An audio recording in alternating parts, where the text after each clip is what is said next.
experience here. Oh yes, I think it's going to come down to. I'll be interested to see what sort of item we get at the start, because that, of course, can affect. I think that Emo will favor more of a bomb start just because of the execution, but we'll just have to kind of wait and see what happens. What sort of item would you like to see him start with? That's a good question. I always like seeing bomb strats for the escape portion, just kind of seeing what each runner will do when they're presented with bombs, because, you can honestly approach the bomb escape in a lot of different ways, so that'd be definitely a really cool one to see. It's always nice to see Can of Samaria, Can of Burna, just to see what the runners decide to use with that.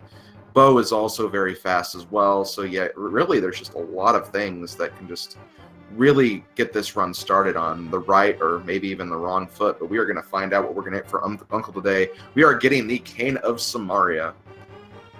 I do like Cane of Samaria. It offers a lot of bomb farming capability. It's a bit of an acquired taste as far as getting a weapon to use, but it does provide. It's a very efficient weapon as far as magic consumption. So it'll give our runners plenty of opportunities to farm for bombs, and they will need at least one bomb if they want to get the 3 chests in the back of escape on the first go.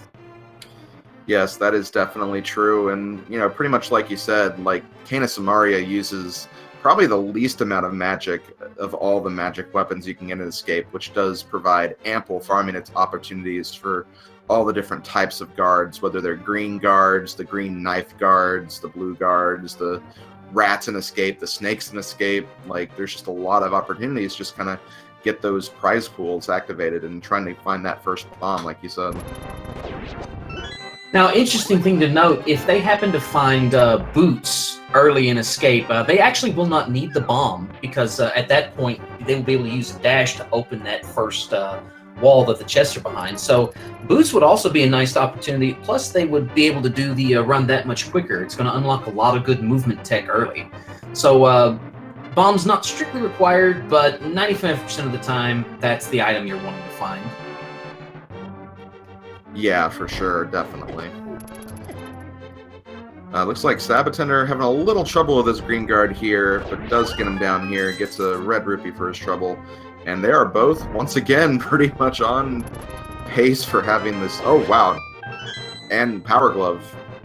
That was a pretty good use on sab0tender's part of having the block placed such in a way and then firing on the third hit to actually propel the guard back towards him. That's a pretty good little bit of micro tech.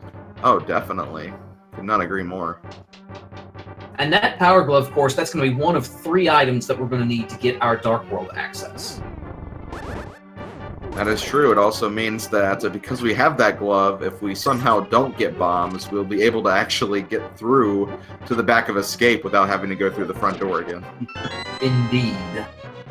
Because bombs will be acquired fairly early on. If nothing else, they can do a buy in Kakariko Village. So they'll be able to come back around pretty quickly.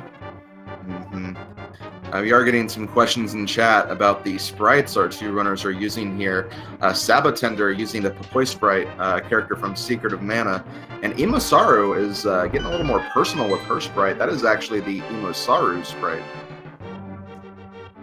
It's a very well-defined sprite. I like it. Yes, that is EmoSaru's signature sprite. That is her. Mm-hmm.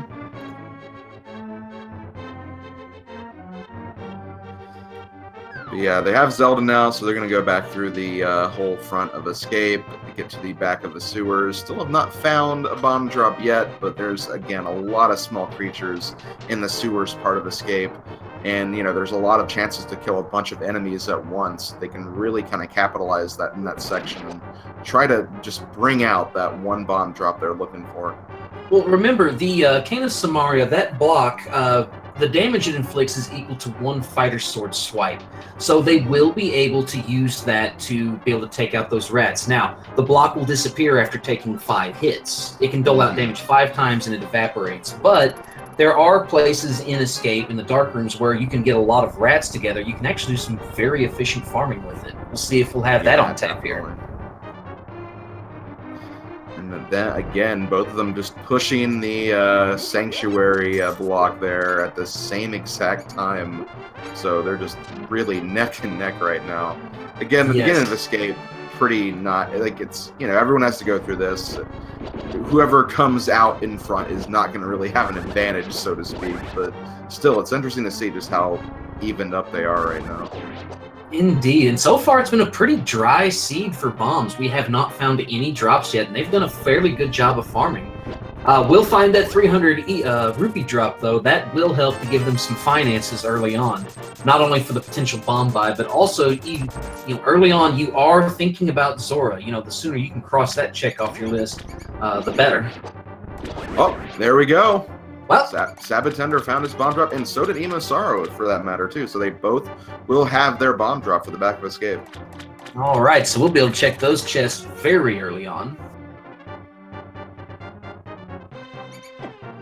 And of course, I do like Samaria for the key rat, because that key rat, if a bomb start or a Kana Burna start, that rat can be a bit of a pain. Definitely. Well, I tell you what, finding that second 300 rupee drop, they are flush with cash at this point. You've got enough for Bottle Vendor. You've got enough for a bomb buy if you need it. You'll have enough for Zora. I mean, they've got to be pretty happy finding that early. Yeah, for sure, and they're already on their way to working on the rest of the money they'll need too. So yeah, money should not be a concern for either of them at this point.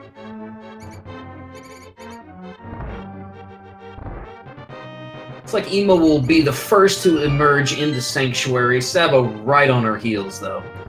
Ooh, and Emos does pick up the last chest in Escape. This is always interesting when this happens, because if you do your item counting, you can actually find out that, oh, okay, I don't have the map yet. That last chest could be the map. And funny how both of our runners did not keep track of that. But, it happens. You see chests, you want to open them.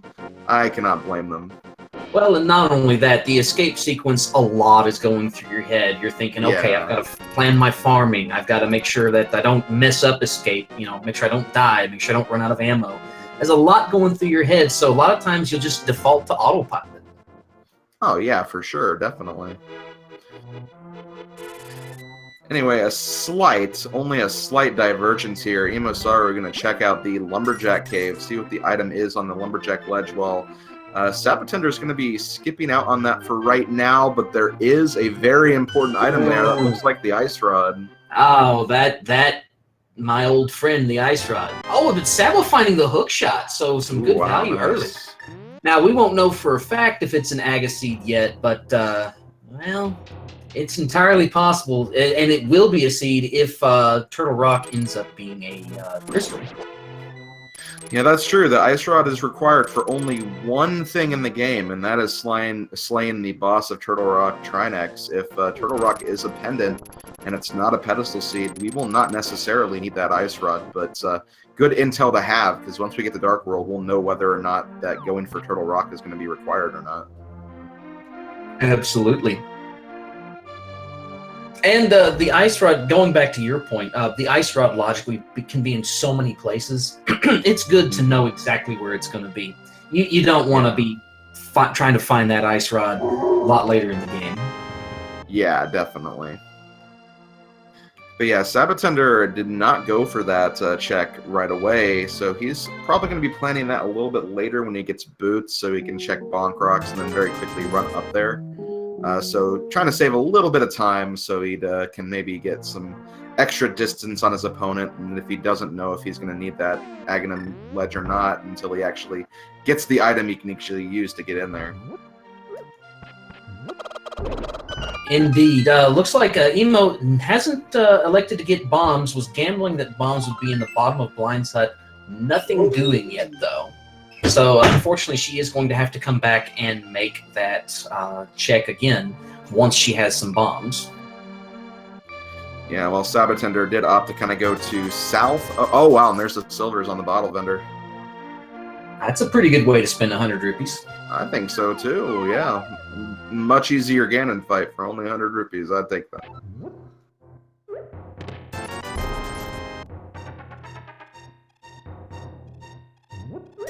Now, in the bottom of the well, looks like we will find a Quake medallion. Won't sure if we need it yet or not, but definitely a good item to have regardless.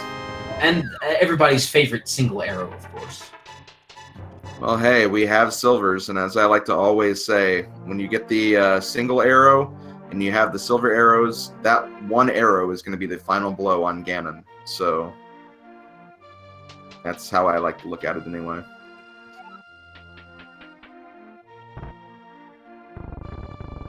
So when Sabo comes down here to check, we will find out what is behind the bombable wall in Blind's hut. So we'll have to see if it's nothing of importance. Unfortunately, Emo will come back and check it, of course. But you know, it may be something that she could have opted to skip. Nope, or no not. skipping that. Nope, that's pretty important. We need that. Yeah, of course in Randomizer there are some items that you may not necessarily need in all the seeds, but the hammer is definitely one of them. It's going to be a primary access to Dark World in a lot of cases. And there's a lot of dungeons that require it, more than 4, and you know, there's only a chance that 3 dungeons you don't have to do, so automatically we're required to get that hammer. Oh yes. Also, it's a very nice weapon to have. The hitbox is a little bit wonky on it, but it does do tempered sword damage. So there's that part of it as well.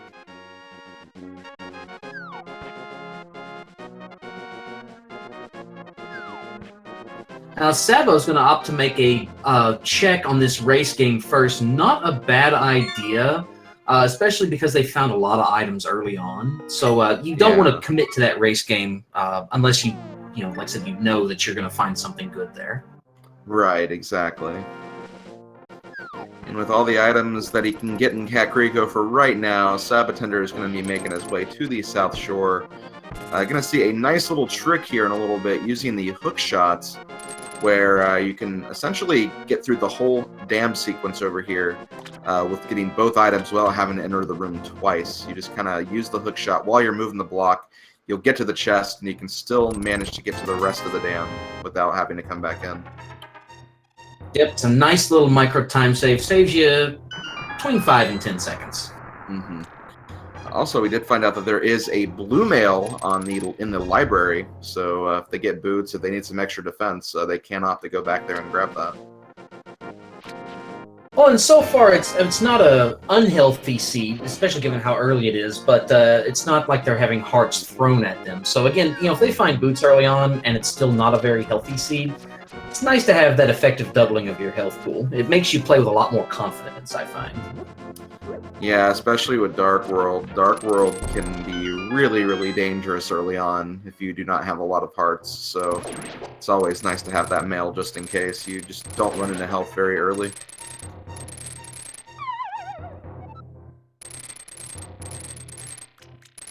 And these Moldorms not playing nice with sab0tender. That hookshot is an instant kill on them, but that can be a little bit tricky to catch them because they're quite elusive. Definitely. And there is the Moon Pearl. We have Dark World access, folks. However, that being said, remember, Ice Rod was on the Lumberjack Cave. Aga's not quite dead yet. Yep, definitely not. And it looks like sab0tender is going straight to Dark World here, and we could be finding out mere seconds from now if this is going to be an Aghanim seed or not, just based on that map check. Well, 3 crystals in the light world, so all the pendants will be in the dark world. It's a fairly good shot Turtle Rock will be a pendant, but let's find out here. Ooh, Ice Rod is required. Oh, it is an Aga seed, folks. Now, they still have some time before they really have to worry about that, and I'm sure that, you know, they're going to do their traditional checks, make sure they have all the items for Turtle Rock before they go to Aghanim, but yeah, that will be something they'll need to get at some point. Yep, at this point we know both Ice Rod and Boots will be required. Sabo finding a flute in Hype Cave, that definitely puts it about a 7 out of 10 for that. Because remember, the flute gives you excellent mobility. And I guess very quickly, just getting into the subject of map checks, we also got our pendant and crystal information. Looks like we have 3 pendants at Palace of Darkness, Thieves Town, and Ice Palace, with Ice Palace being our green pendant. And our 5 and 6 crystals for today are going to be in Skull Woods and Misery Mire.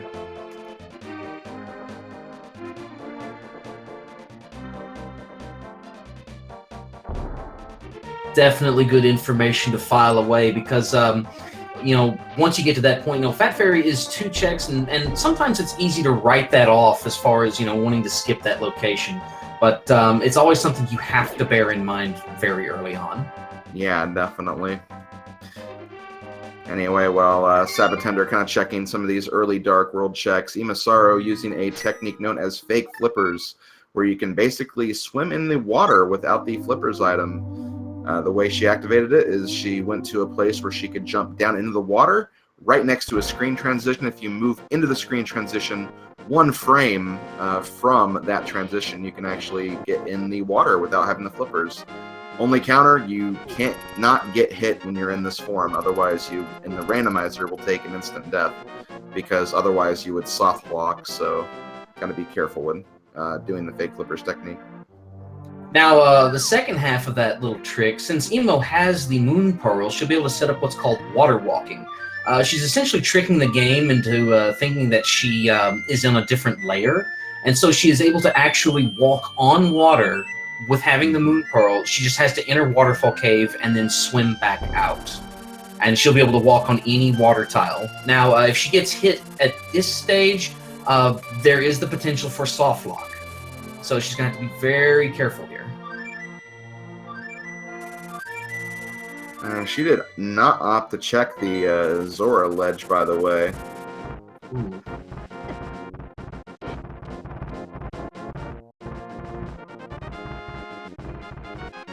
And only going to get 20 rupees from Zora, so unfortunately not really paying out that 500 we spent. As a pretty bad investment, unfortunately. Yeah. Now, Emo's going to opt to go down to Hype Cave. Having what she has currently, that's a very good initial check to make. She'll find her flute there. sab0tender, meanwhile, going to be heading up to Death Mountain. Is going to have pretty much all of it in logic with the exception of Dark Death Mountain. With having the hook shot, Sabo will be able to access Paradox Cave, Spiral Cave, and then with the hammer, we'll also have access to Tower Hera. We also see a nice bottle of green goo taunting us on the top of Spectacle Rock. We will not be able to get that yet until we get the mirror, but that could be our bottle access for Sick Kid, so we'll see what we get. And if we find another bottle earlier than that.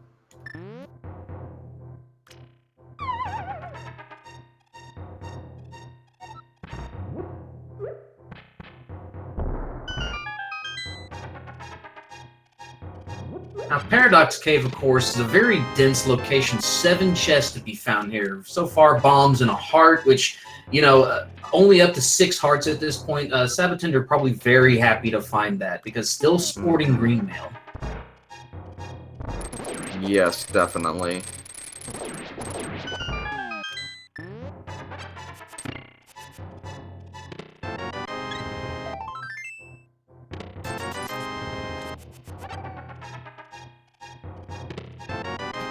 Ooh, and the first... Oh, the Fighter Sword and Mirror found in the second part of Paradox Cave. That's a good find to get. The mirror, of course, is going to unlock a lot of movement between worlds. Also, that does quicken Hera to a degree, and it allows access to the bottle on top of Spectacle Rock, so that does bring Sick Kid fully into logic at this point. Yes, it does. And again, just that whole... When you're exploring Dark World early, because, you know, after this, Emo could decide to go to the Village of Outcasts side of Death Mountain, or Death Mountain Dark World. And with the mirror, when Sabo goes to do that, he'll be able to put a few extra locations in his checks. So could potentially run into something before Emo gets that mirror for her. So it's always good to find that before you start exploring Dark World fully. Yeah, it's a matter of being able to make those checks that much more efficient. You know, you don't want to have to double back or, you know, re-dip to an area you've already been to. And like you were saying, that mirror is going to make that a much higher efficiency rate for sab0tender. Yeah, definitely. Emo's going to opt to go check Catfish at this point. Not a bad play to make because Catfish is pretty easy to orphan. So I'm going to go ahead and take care of it now. Mm-hmm. Oh, unfortunately, though, taking a death from Octoroks in the area, so And with that death, I believe that'll take her back to, back to the light world. So going to be spending some time getting back to that to check that later. Indeed. Meanwhile, in sab0tender's end, we do find the big key after finding the small key, so we can finish Tower of Hera. Whether or not we can full clear it, though, that remains to be seen. We have to make sure we get the 2 items before we, or as we're beating Moldorm. Otherwise, we might have to come back later for the basement, because we do not have a light source yet. Yep, no lamp, no fire. The basement is out of logic at this point. So yeah, I'm sure sab0tender hoping to find 2 items up here because really don't want to have to come back here. Definitely not. So we do not want to see that map. Okay, blue rupee.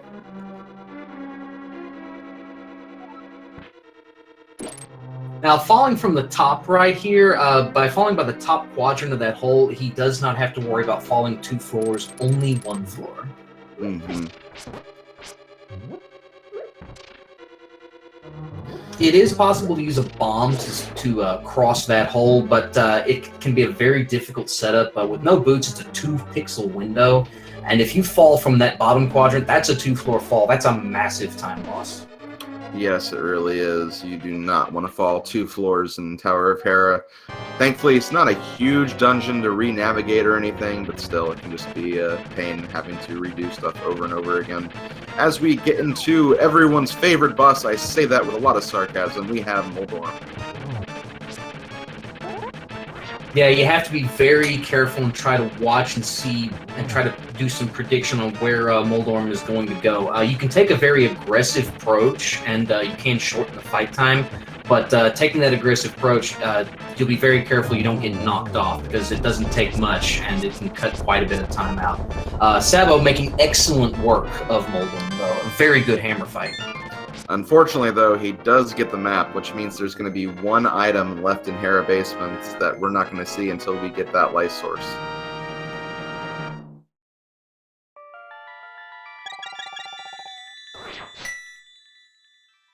Now, that'll put at the 22-minute mark, Sabo will notch his first crystal. From here, looks like he's going to go ahead and get that mirror off of Spectacle Rock, and I expect he will go to Spiral Cave from there. And that'll probably terminate his trip on Death Mountain. Yes, I believe so. The only other thing you could attempt, but it would be an unsuccessful attempt, would be Spike Cave, but I do not think he has enough hearts for that right now. Well, and not only that, it's not a logical place to go unless you have one of the immunity items. And yeah, without having Cane of Burna or Cape, yeah, it's not a check you want to do at this point. However, you know, when you come back to visit Dark Death Mountain, that would be a good time to route it in. Possibly even route in the basement of Hera at that point. Oh, that is very true. That is very true. Now, 1 item I would hate to find right here is the light source, because it means you have to climb all the way back up the mountain again just to visit Hera, or again, like you said, come back later when Dark World is accessed. But thankfully, just 10 bombs, so we're good. Well, it's a bomb start now. That's true, yeah. Now, where do you expect Sabo's going to head from here? Well, he's starting from the light world. Okay, no, he's floating on over. He's floating on over to 3. I kind of expected him to go the maybe Village of Outcast route after checking some of these other checks here, like Sick Kid and some of the other places he has.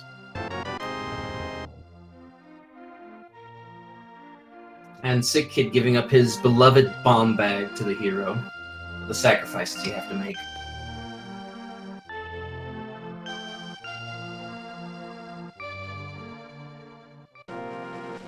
Oh, Sabo forgetting, got to have the mitts to take the quick way into that warp. Gonna have to go the long way around. Yep, that's a mistake I often make sometimes too. It's, you know, you want to go that way, it's shorter, but no, unfortunately you need to go the kind of the longer way around if you just have the power glove. A lot of it's just muscle memory too. You know, you have these motions just programmed in, and sometimes they just come out of nowhere. Mm-hmm.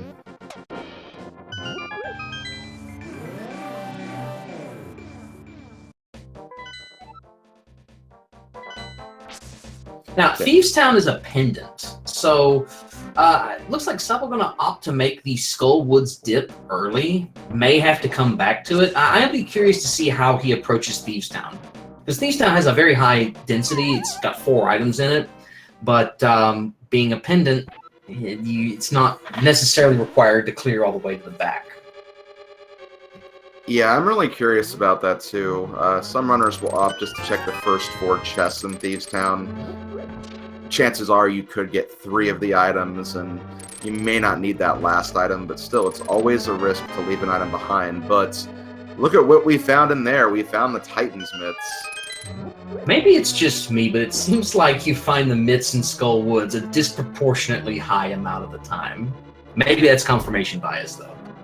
Yeah, probably a little bit of bias. I do notice that the mitts do have a tendency to appear in those first 4 Dark World dungeons, the ones numbered 1 through 4, just because you don't need the mitts for those dungeons, but you need them for all the other ones. You know, chances are you're going to be in Light World for a great bit of time, so you'll probably find the Power Gloves there. So when you get to the Dark World, yeah, chances are you might find them in those first 4 dungeons generally, so definitely not surprised to see those in here. Well, with finding those mitts, that does bring Dark Death Mountain into logic at this point. It does.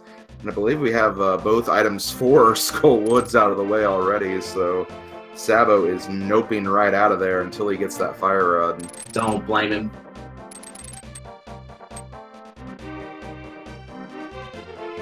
Now he will be moving his way to the Village of Outcasts now. And yeah, we'll start having to see what he's going to do about Thieves Town. If he's going to skip it, if he's going to check the first 4 chests. Could even opt to just go right through it and try to get everything just to be sure, because it is right here. Well, and still bearing in mind, it is possible that this could be a pedestal seed. So, you know, if that's the case, Thieves Town is required to be full cleared. So depending on how the item placement is, I mean, the last item may be on blind. You know, he may be able to kill 2 birds with 1 stone and go ahead and scoop that up. Unfortunately, Emo taking a fall to Moldorm. That's why we call him Choldorm, because he can troll you quite frequently. Yes, he can. That's what he does, folks. That's what he does.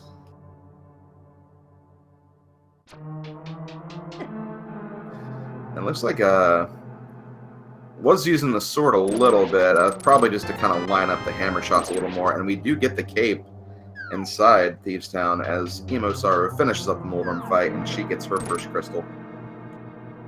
So about the 2750 mark, Emo will be notching her first crystal.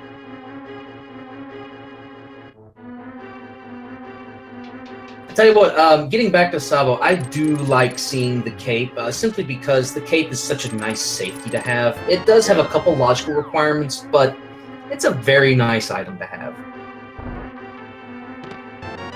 Wow! Back-to-back sword upgrades. And he is actually leaving. Honestly, I do like this play now because he did find 3 of the items. There is just 1 left. So, you know, kind of hedging your bets, you found 3 really good items here. It's honestly not unheard of to say that, okay, that's it, and we get the book as well. If I were Sabo, I'd be halfway inclined to go ahead and check pedestal while I'm here. But, you know, you can always do it on the revisit as well. Yeah, he might do that when he gets Fire Rod. He'll take that opportunity to finish up Skull Woods, and he's like, well, I'm here right now. Let me go ahead and see what's on that pedestal. Now, thankfully, at least with the revisit to Skullwoods being in the cards, if Sabo does have to come back to Thieves Town, he can route those 2 dungeons together as well. Oh, yes, for sure.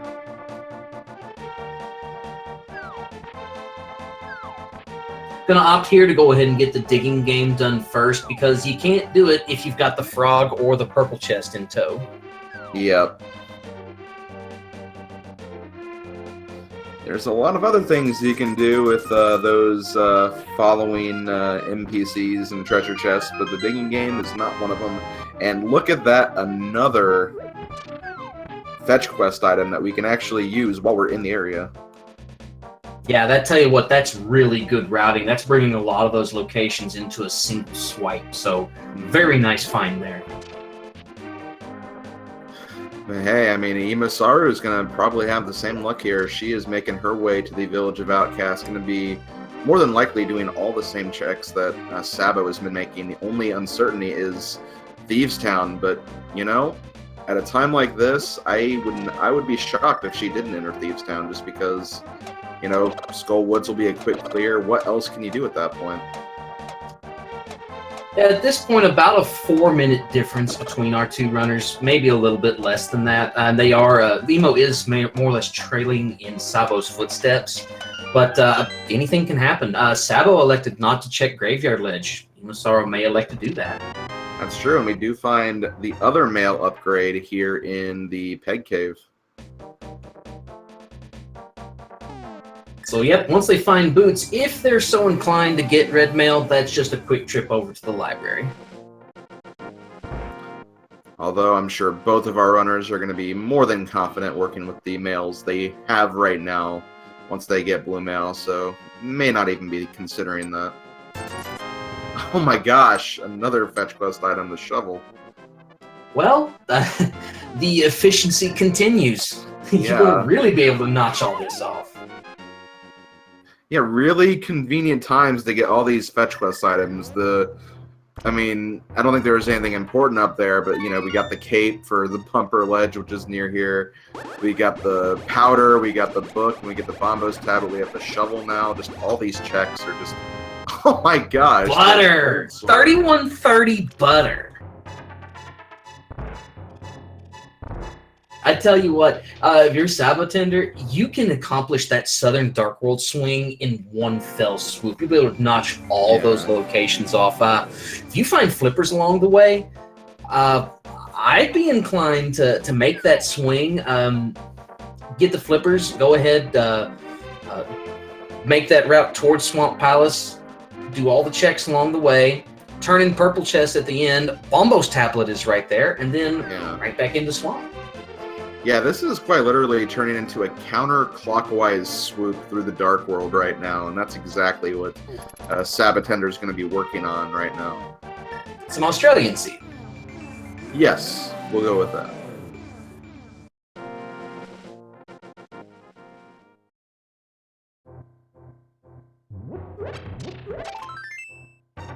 Now, of course, like we did. I'm sorry, go ahead. No, go right ahead, Slim. I was going to say that, yeah, we were kind of talking about, you know, EmoSaru being about 4 minutes trailing behind sab0tender right now. But, you know, there is one major point of contention, and Emo does know that there is a very important item inside the Lumberjack tree, and sab0tender does not know that yet. So, you know, you still have to find boots, so, you know, it shouldn't be a major thing, but, you know, that is a difference we have now that kind of justifies that slight trailing that she's at right now. No, you make a very excellent point. I mean, that's information that Emo has that Sabo doesn't. You know, that's that could absolutely swing this race back the other way. Yes, definitely. We will need that ice rod for sure. And now sab0tender is still picking up like heart containers and pieces of heart. You know, still having less than 10 hearts. Hearts are still of vital importance. I expect once sab0tender gets above 10 HP, we'll see him start to forego those out-of-the-way pickups. Yeah, 10 HP is generally the threshold I would personally use. And here comes Emo with all of her sword upgrades here. But yeah, with 10, like, with the right mail, you can survive Hug or 2, depending on your mail from Ganon. And, you know, there's a lot of other enemies that shouldn't just melt your health away too much. And, there's the other rod. Yeah, I think he's fluting back. That's a good idea. Fluting back. Or, oh, no, going to Meyer, actually, first. Well, gonna be able to get the intelligence on what's required to get into Misery Mire. Got all the stuff except for possibly the boots to clear Desert Palace. Can go ahead and get all these checks out of the way. Get Mire Shed, get Checkerboard Cave. It's quite nice, and Misery Mire is quake locked, so we have the medallion to get inside. We do have the item to get inside. We have all the items required to complete the dungeon. Not all the items to logically complete the dungeon, though. We are still missing a lamp. But if sab0tender knows his dark rooms, that should not be a major issue for him. Yep, the lamp is just a mere suggestion. Yeah, that's a good way to put it. Now, Emo is going to go ahead and complete Thieves Town. Now, if something required is back here, that's going to be another thing in her favor. Wouldn't really want to call it a gamble, because I don't think it's necessarily a gamble, but it will be definitely a point of contention if she finds something back here. Oh, taking that death, though, unfortunately. Yeah, we were not kidding when we said the enemies in Dark World hurt. They do, and you wouldn't think about it, especially under these conditions, because this is, you kind of have this amount of health when you go into Dark World if you're playing the vanilla, just normal Link to the Past game. But still in Randomizer, because you're going here so much earlier, you're honestly not prepared for that just huge jump in terms of enemy damage output. So, it's just something you gotta just look out for, and sometimes you kind of overlook it. Well, and those little grasshopper enemies, they do 2 hearts per hit. I mean, the damage stacks up so quickly. Yeah, for sure.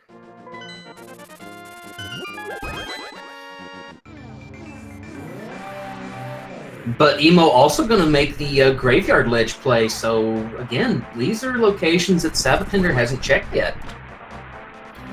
Yeah, that's true, and again, confirmation bias, but I've seen a lot of items in this one location in this version of the logic. Oh, you're right, so have I.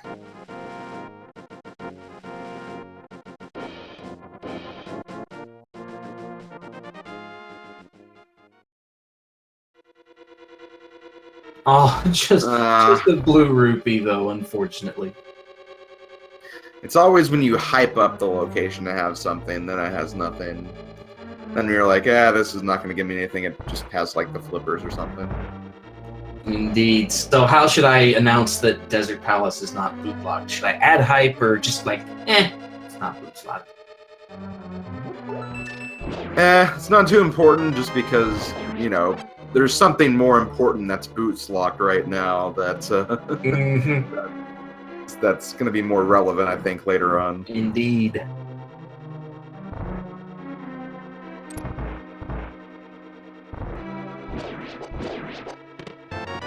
I tell you what, having the hook shot, if sab0tender knew the dark room for Misery Mire, this actually would be a nice time to go ahead and X that one off of his list.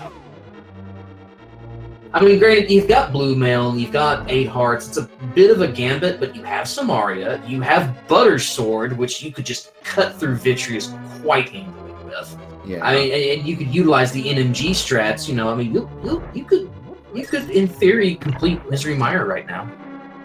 You could, and it is a 5/6 crystal, so, and with Skull Woods, which is also completable right now, it's definitely a play he can make. I think he is gonna, he's gonna go for Lamno first. Obviously, makes sense too. Now, I have not been doing a good job of counting items. Has Sabo gone ahead and found the 2 items in here, or is he still 1 short? I think he's 1 short. Yeah, he is. Lamno does have the second one. Because I know he did find the bottle with a B in it after the big key, so he got that. So yeah, Lamno does have another item.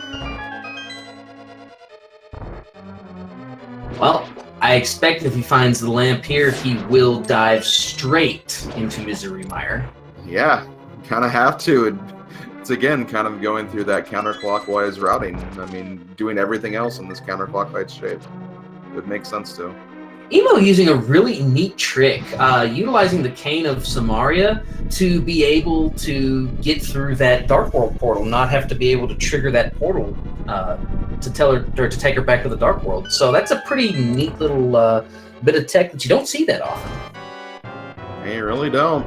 These Link to the Past runners, all of them just kind of bring their own set of skill sets and just a lot of other things to the table. Just vast game knowledge that a lot of these runners know. Well, I tell you what, that Butter Sword does the same amount of damage as a Fire or Ice Rod on Landmo, so that Butter Sword very nice to have. It makes these boss fights go a lot easier and a lot less resource usage. Yeah, definitely. It does look like EmoSaru going to be going back through the item chains that sab0tender did a little bit ago. Going to check Digging Game, possibly check the Smiths and all the other item locations, eventually running the Fire Rod as well. And Sabo is not opting to do Misery Mire right now, which, again, I don't blame him. I don't like that Dark Room. It's not a fun one to do. No, it's not. It's one of those you have to have quite a bit of practice under your belt, and even still, minimal safeties, there's a lot of stuff that could go wrong. Yes, for sure.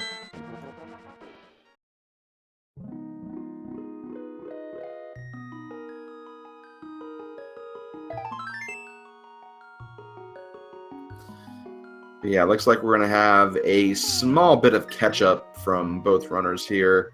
EmoSaru going through all the Dark World checks that Sabo's already done, and Sabo going through all the Light World checks that Emo's done. So kind of cool how they're covering different things right now. And I think Sabo is making his way over to the eastern area for, I think, the first time in this seed. Yeah, we haven't seen any checks on that side of the map. I mean, I would say the next good thing to find, there's two items that I'd be looking for. Bow or boots. Those are the two that are kind of on my radar right now. Yeah, the two Bs are definitely going to be really, really important, I think, moving on. If that was a pun you were doing, that is also a B pun. Class B. Yes, it is. Okay, what do we got in the back of Sahasrar's spot? There's some bombs, and just a 20. Bombs, and big 20. He leaves one behind.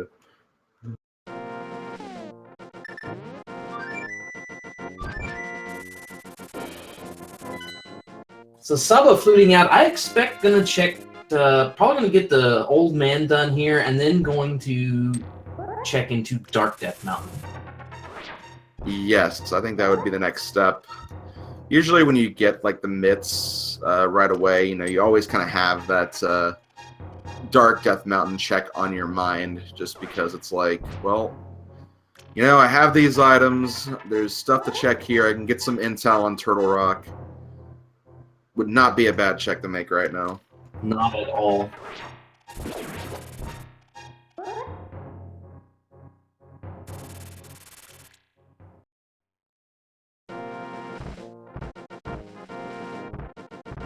Also, with the book, Sabo can go ahead and check Ether Tablet while he's up here. And wow, the apparently the Old Man had a bottle as well.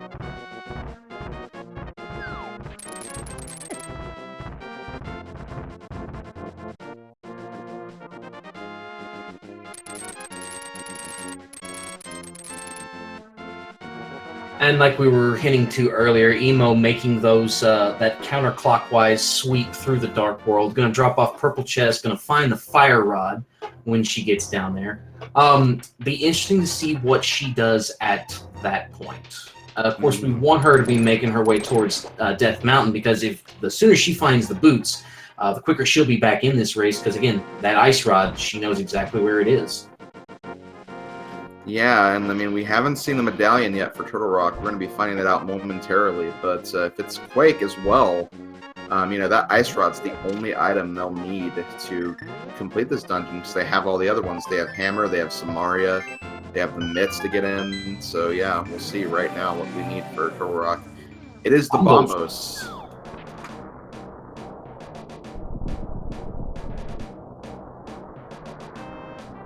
Let's see. We've got 8 more checks that we'll need to make here on Death Mountain. We've got the 2 in Super Bunny. We've got the 4 in Hookshot Cave. We've got Ether Tablet. And then we would have Spike Cave. And that's pretty well going to take care of Overworld for Death Mountain. There is another check we can make now on Death Mountain as well. Oh, you're right. The Basement of Hera. That's right. That's still on the table now, too. Well, and see, I tell you what, it just goes to show how easy that location is to forget. I forgot it. Yeah, exactly. This is where having trackers could be very helpful, because there's some trackers that keep track of dungeon-specific items, and just kind of having that to just remind you that there's something there is always nice to have.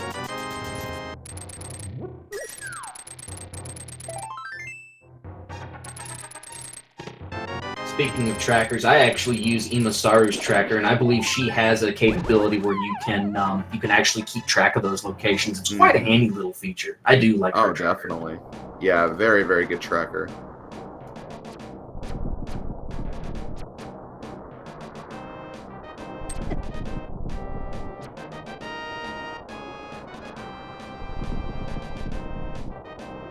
So it looks like Sabo going to go over here, go ahead and get that ether check out of the way, and then terminate his search at Spike Cave. Yeah, that seems like a very nice way to kind of route these 3 locations here at once.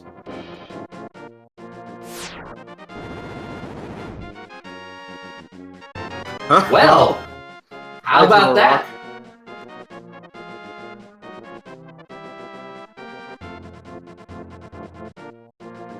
So it looks like gonna go ahead, take care of the basement of Hera, and then I expect, unfortunately, he won't be able to do all of it, but I would not think it out of the realm of possibility for sab0tender to make a dip into Turtle Rock. That's true, and honestly, chat might love me right now for saying this, but there could be a possibility that the boots might be in Turtle Rock. Yeah, and make it a forced double dip.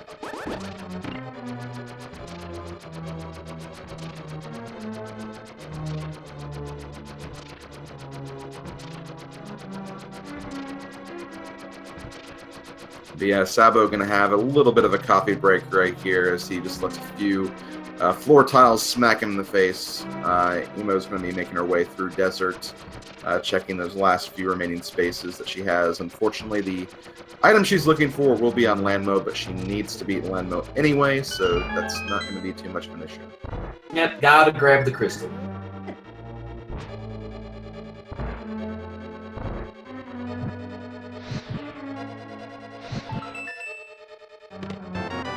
And just the bottle. 1-up.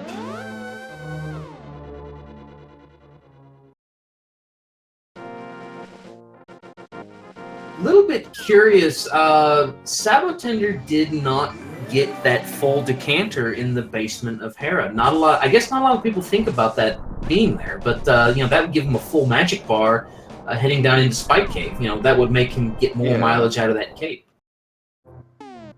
That's true. He does have that bottle of green goo still, so if he does need to very quickly refill it, he can still do that.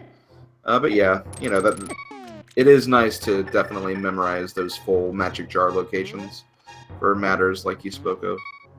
Yep. And that cape drains quickly. Oh god, he's gonna have to move. Oh, yeah. It's fine. He has a fairy. Oh yeah, that's right. He does have a 1-up.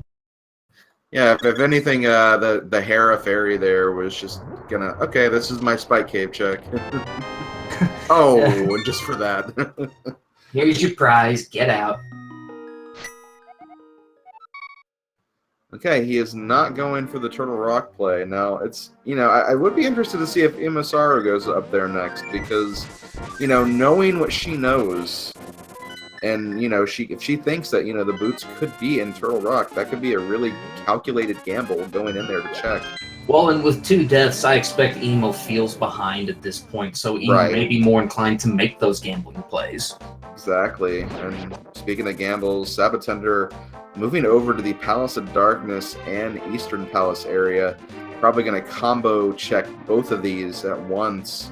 And, with all the checks that are available, a potential, let's see, that's 5 plus 3, about potential 8 items he could find.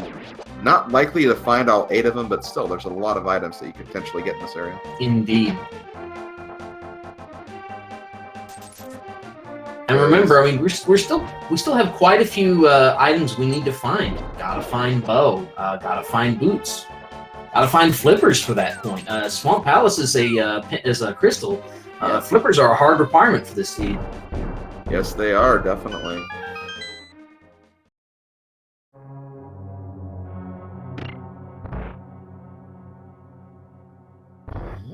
And Yep, looks like EmoSaru once again following in sab0tender's footsteps, going to check Dark Death Mountain now. All right, finding the key for sab0tender in that first chest. So Palace of Darkness not totally bow locked at this point. We can at least make the checks in the other quadrants. Mm-hmm.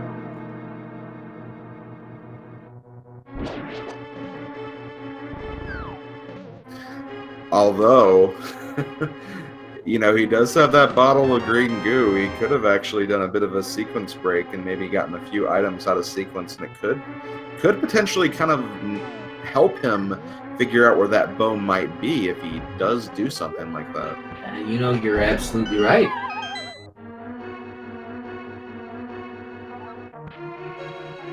As for example, if he happens to find the flippers beyond the mimics in those two chests, he knows that the bow is not going to be in a location that requires the flippers by logic to get there. Yep, that crosses off Swamp Palace and Ice Palace. Yeah. And we get the mushroom, another fetch quest. A lot of fetch quests so far. Here you like fetch quests. Yeah, they're alright. At least with that one, that's a quick flute to 2 to turn that in. That's not too far out of the way. And it can give you some potions if you need to stock up on those. And yeah.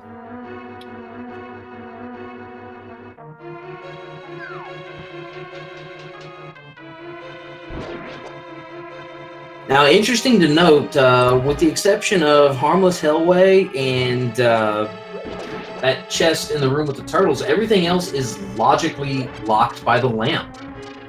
That's right, which can only mean we're going to get the lamp right here. Oh, no. Well, maybe down there. That's worked before, so...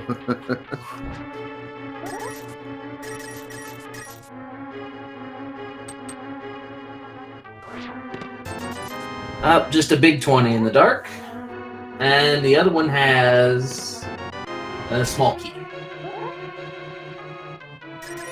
And Chad actually pointed this out. It is actually kind of funny that both tablets actually gave us the fire sources to get into Ice Palace. The Fire Rod and Bombos. Oh, yes. Alright, so with that all being checked, we know that everything else in here is locked by lamp and or bow, logically. Mm-hmm. Now, this dark room right here, this one, it can be quite difficult. I actually have a sketch of this dark room that I keep in my notes after my last race. So anytime I get lost, I tend to refer to that sketch just as a little bit of a guide, because it can be quite difficult to navigate this room. Oh, for sure. I mean, you have all these like little narrow corridors with these small walls kind of blocking each area. It's really, really irritating. You have these Dodongos shooting fire at you the whole time, but you could use a medallion and just get rid of them if you wanted to, but, you know, don't want to if you don't need to, I guess. Well, and also a note on the Dodongos, they do offer a bit of bearing. If you know where the 4 tend to be, it can help you, give you an idea of where you are in the room. So it's not bad, although you do have to watch out for the fire, of course, because that fire does deal 1 heart of damage. Oh, I see. Dodongo landmarks. I like it. Yeah, good thinking. Looks like Saddle opting not to potion glitch, so gonna go out and check Eastern.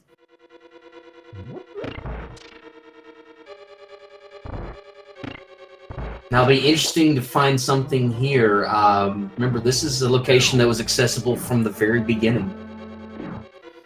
Yes, it was. One of those Sphere 1 dungeons.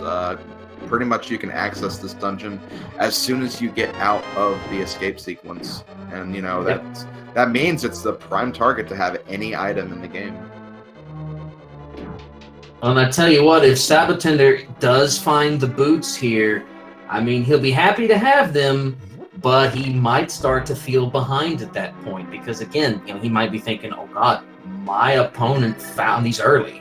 Whether he's correct or not, that certainly would be going through his head. Oh, yeah, for sure. And here we go. EmoSaru going over to pod now. Yeah, well, you know, it comes down to it. Both of these players have made very logical plays. It makes a lot of sense that they would follow in each other's footsteps here. For sure, for sure. Willard in chat, finding out the ice rod is at Lumberjack Cave and calling that boots are confirmed in Turtle Rock. So thank you, Willard. Well, honestly, like, I agree. Like, you have all the items to access the first few chests in Turtle Rock. They could definitely be there, and like, the logic says they can be there, so why couldn't they be there? Absolutely.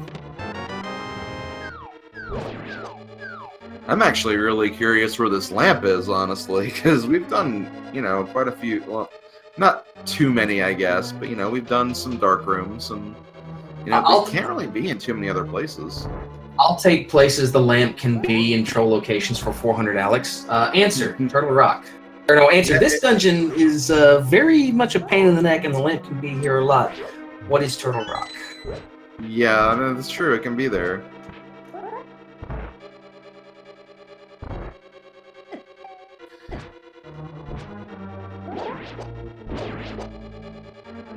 Heck, the 3 unknown items we're still looking for could all be in Turtle Rock for all we know. That's 5 locations right there. 6 if you count Mimic Cave.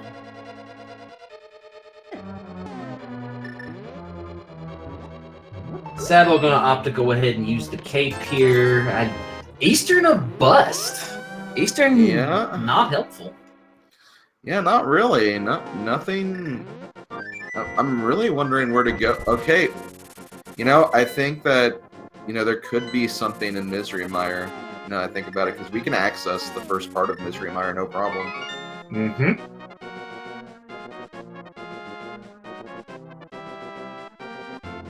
But first, we're going to see what is in the Witch's Hut. Do we have a progression item, folks? We don't. Depends on how you define progression. You can progress your way up to a potion buy. That's true, that's true. And that is what sab0tender is going to be working with right now, so...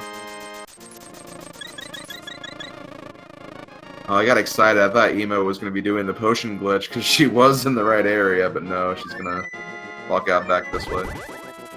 Might save that for the last leg of this, you never know. Sabo, I think, going to be making that Mire play. Yeah, that's what it looks like. And honestly, like, I like this play. You know, I like doing it with Desert, even if, like, I don't have all the items for Mire. Because, you know, it's 2 items. They're really not too far out of the way, and if you don't get all you need to complete Mire, it's very easy to just pop back in really quick and finish it later if you need to. And, you know, it'll sometimes bite a lot of runners, you know, just kind of skipping out these 2 chests just because they can't logically complete it at that point. Oh, and something that does tend to mess with a lot of runners, if you find items in their vanilla dungeon, you know, like say if we had found Bow in Pod, or if we'd found, you know, something similar to that. Right. That often can be very trolly, because a lot of runners don't want to make that call unless they can full clear a dungeon. Exactly.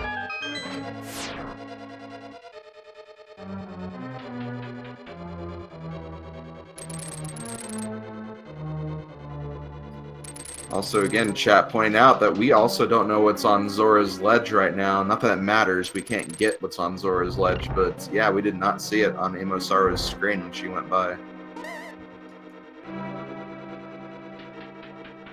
You know, I expect we could find flippers here in Misery Mire. You know, flippers do tend to show up here quite a bit. Well, we do have 1 item taken care of. We have 3 bombs. Not really progression, but that's 1 item off of Mire's checklist. 1 down, 1 to go.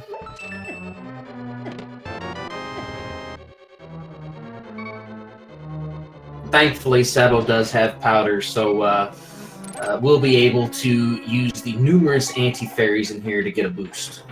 Mm-hmm. A lot of anti-fairies, a lot of bunny beams as well, so yeah, definitely capable of keeping yourself healed if you ever need to get a quick boost, like you said.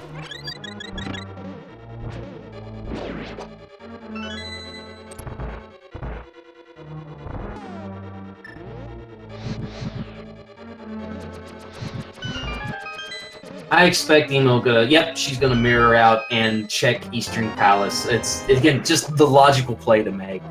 Oh yeah, for sure. Sadly, we know nothing is there, but again, it's statistically speaking, it's the smart play for her to make at this point. Yeah, it really is. I mean, 5 items in Palace of Darkness. You had the 3 from Eastern. You gotta think an item's gotta be in there, but unfortunately, just nothing really paying off. The mushroom was the only item we really got from this, and that didn't really even lead to any more progression. Oh my goodness! Chat pointing out, what if boots are on catfish? Oh, that's right. Yeah, catfish is an unknown too, because EmoSaru did die on the way to catfish. So yeah, catfish could also have the item. Also, both runners finding the big keys for their respective dungeons at pretty much the same exact time. A big key high five. Yeah, exactly. 1 item in the back of Thieves Town too.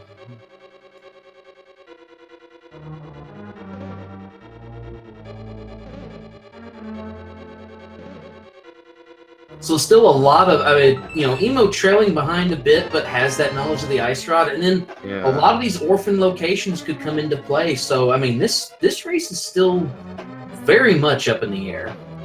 Oh, for sure.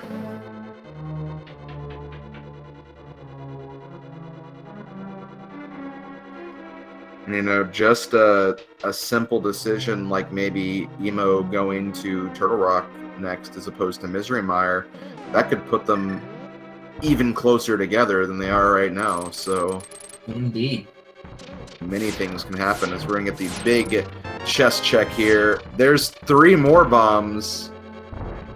Looks like Sabo is going to be making his way to the end of Misery Mire here, going to attempt that dark room. I would go so far as to say the hardest part about the Misery Mire dark rooms, it's that first room. It's getting that initial setup. I mean, there are setups to do it. We'll see how he does it, and then I'll see if I can kind of explain what's going on. For sure. Yeah, finding that one button and putting the Samaria block on top of it when you can't even see the button is a very, very rough experience, especially if you're learning the dark room for the first time. Well, I expect what he's going to do, because I actually had to learn these dark rooms recently because I had to put it off too long. He's setting up until he's taking that sword, finding the left wall. He's going to go down to the bottom.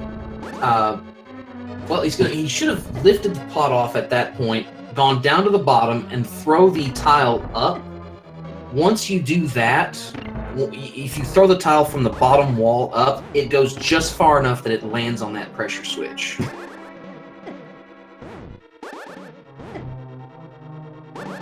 Unfortunately, I think he's a little bit lost on his bearings right here. Yeah. I know when I first learned this, like, I was convinced that, like, the button was moving. Just because, like, I thought I had it right here. And then it looked like it was in a different position in the screen, and I just could not lock down where it is. It is fairly difficult to do this. All right, looks like he's gonna opt to reset this room and try to get his bearings again. Understandable. All right, so going left, finds the left wall.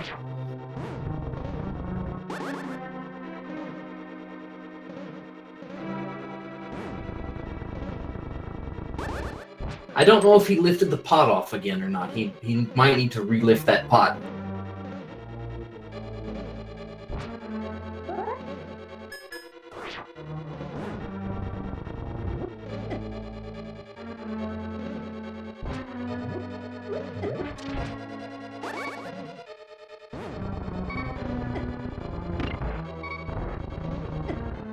Oh no, and taking the death guy. I don't know if it's got the fairy or not.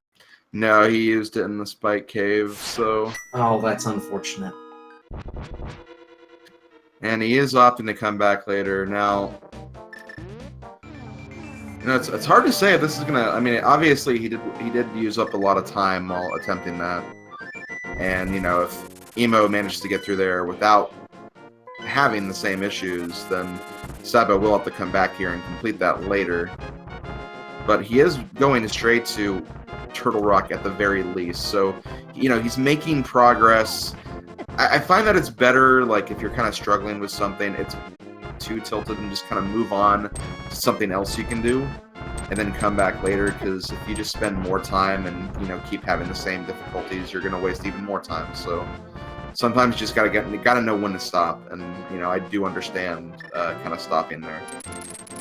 Well, and I can tell he's got a bit of frustration in. The key component is to make sure, you know, you make a mistake, and of course it's much easier said than done, but Yeah. you got to try to just forget it, let it go. It's in the past. You know, your opponent's probably made mistakes too, so just, you know, try not to focus on that and focus on what's my next step, what's my next piece of the puzzle. And again, I say that that's much easier said than done. Oh, for sure, definitely. And, you know, since, like, you need the lamp for the logic to get through that room anyway, you're probably going to find another item in T-Rock as it is, so you'll probably pick up the lamp and that next item in the chain. So, you know, you're cutting your losses by, you know, kind of stopping that early, picking up the lamp, and probably picking up something else as well. Well, and so many chests to find here in Turtle Rock. You know, we're going to find something of value in here. The only question is, what are we going to find that is valuable? Mm-hmm.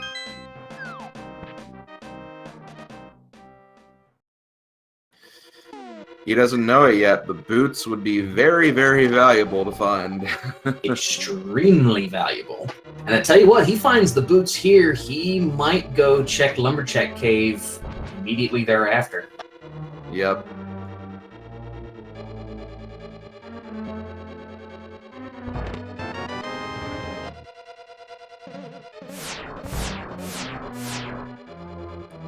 Chat's also saying flippers. That would be another big one that put 2 dungeons within the logic. Yep, swamp and ice. One, unfortunately, being a pendant dungeon, but, you know, sometimes you gotta do what you gotta do in Randomizer. Well, it's also a green pendant, though, and again, Yeah. possibly confirmation bias, but green pendants do tend to carry quite a bit of weight in V29, at least from my experience. Basically adds 1 extra item to the dungeon overall.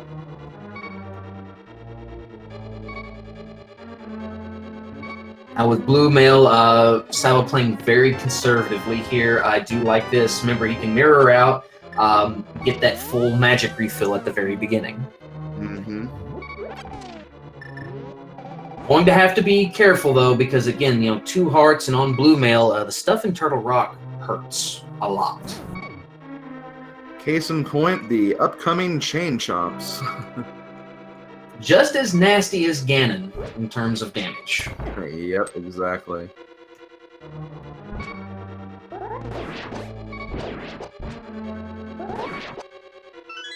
Gets that pokey taken care of. Thankfully, has a full bar of magic, so, and has the cape, so can opt to go ahead and get, you know, he's got to be kind of careful, but can use his safeties to get through here. Or not.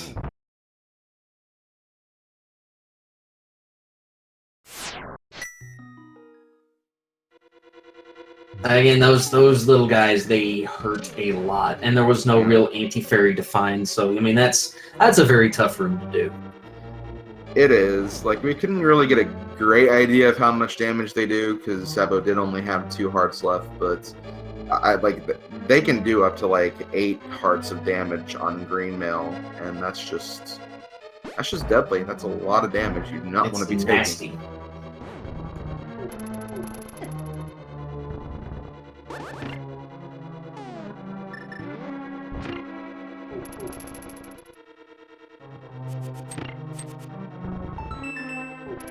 And again, playing very conservatively here. I do not blame him. You know, you got to be very, very careful in this. Thankfully makes it through, gets a shield for his troubles, and here's an anti-fairy, just perfectly timed for a little bit of a refill. Meanwhile, EmoSaru does make it through the first Dark Room in Mire, so she is going to be able to get to Vitreous here. I mean, assuming she doesn't take a unfortunate death in the rest of this dark room, but does make it through what's considered the hardest part of the Misery Mire dark rooms. And okay, never mind. Gonna do the normal Misery Mire progression.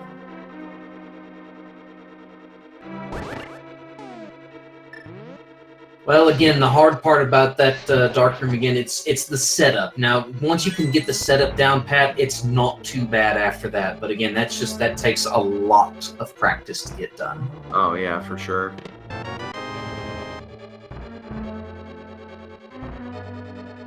Chat, still asking where Ice Rod was. That would be Lumberjack Cave. Lumberjack Cave, which is still not accessible at all to either of our runners. The boots have not been found yet. Yep, need boots and need one dead wizard. And logically, we need a lamp to get through that, but, you know, you can do dark rooms. Guess you don't need the lamp. Boy, and Emo putting those NMG strats to good use, making quick work of Vidi. Going to be a one-cycle Vitreous. And then just slash, really nice. slash. Dead eyeball, slash. Yeah, really nice. I always say that if you can't have arrows for Vitreous, you know, it's always good to have at least Tempered or Gold Sword to still make it a pretty quick fight.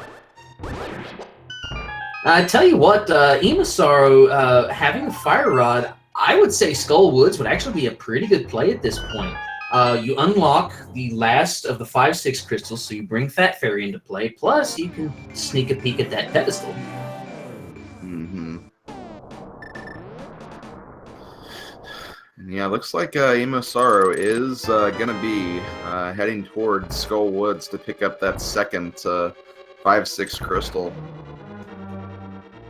Now, sab0tender getting to the fun part of TR for us, because we've got the one chest here in the roller bar room, and then we've got Laser Bridge. Yes, we do. And Laser Bridge, I expect, is going to have something very nice for us. There's the bow! Whoa! How about that? So there's TR definitely got one thing valuable, and we still got 4 chests to check.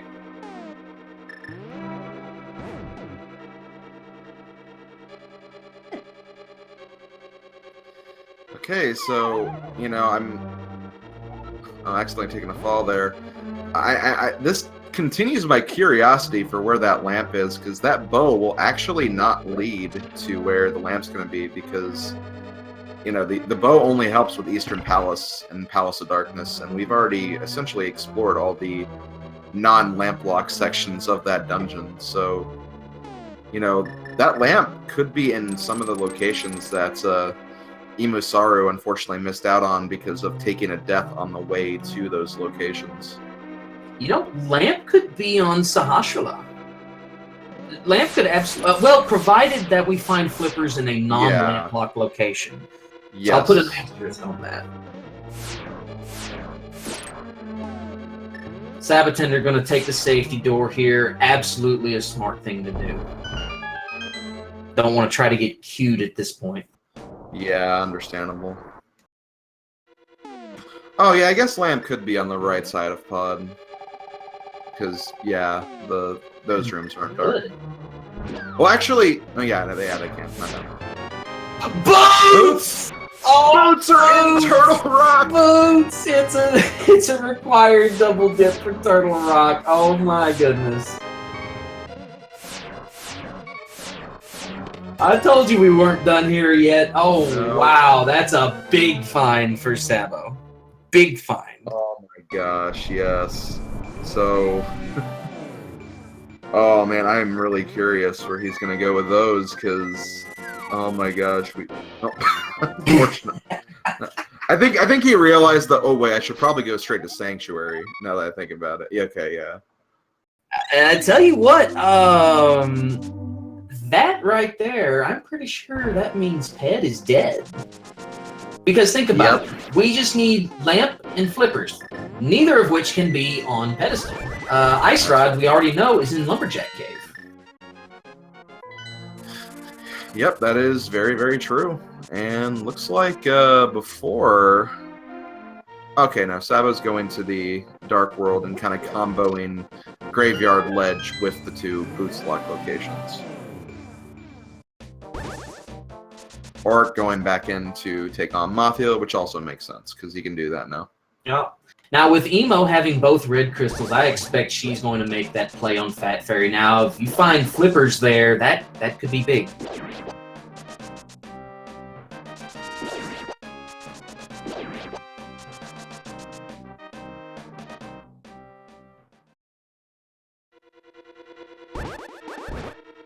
And flippers would be about the only item of value that we could find on in Fat Fairy. Everything else is just going to be fluff at this point. Yeah, pretty much. Because we can't find the lamp there, because the lamp is required for Misery Mire.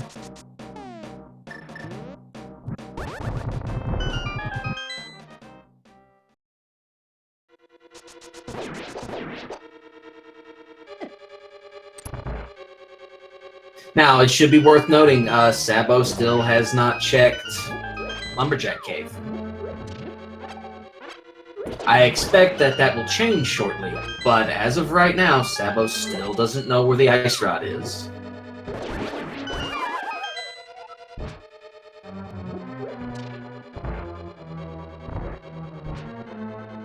And sadly, I missed what was in Fat Fairy. The last chest I know was a green rupee. I don't know what the first one was. Yeah, I unfortunately missed that as well. It looks like it was a bust, though.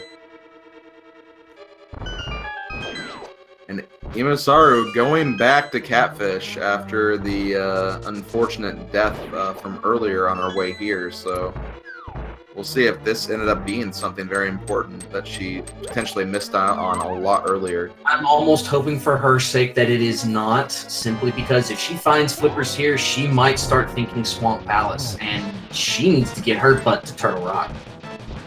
Yeah. You could almost say that just because, like, Sabo went there earlier and got the bow and boots, that kind of counteracts the knowledge that she has in terms of Ice Rod being on Lumberjack a little bit. Indeed, I hate to call it a lead, but I would definitely put the advantage at sab0tender right now. Just 50 rupees from Catfish.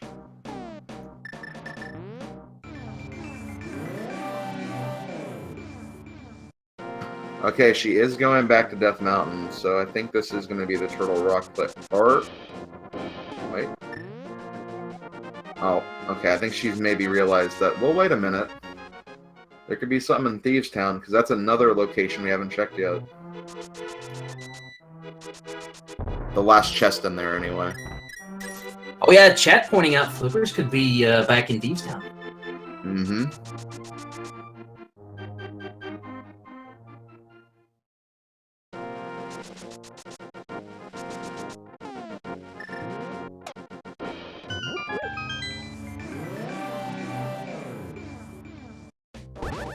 And yes, I know Sabo did a ped check, but I didn't catch it.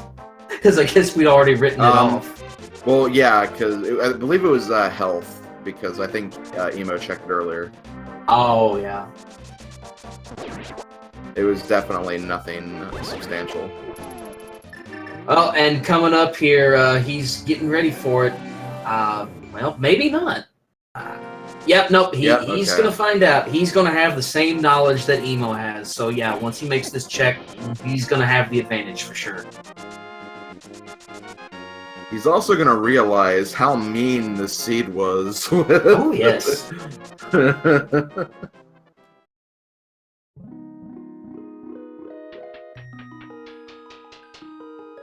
Ice Rod just sitting there like, were you really expecting anything else? Were you really, Sabo? Really. Come on, you knew I wasn't going to be a bomb upgrade. It's never that easy.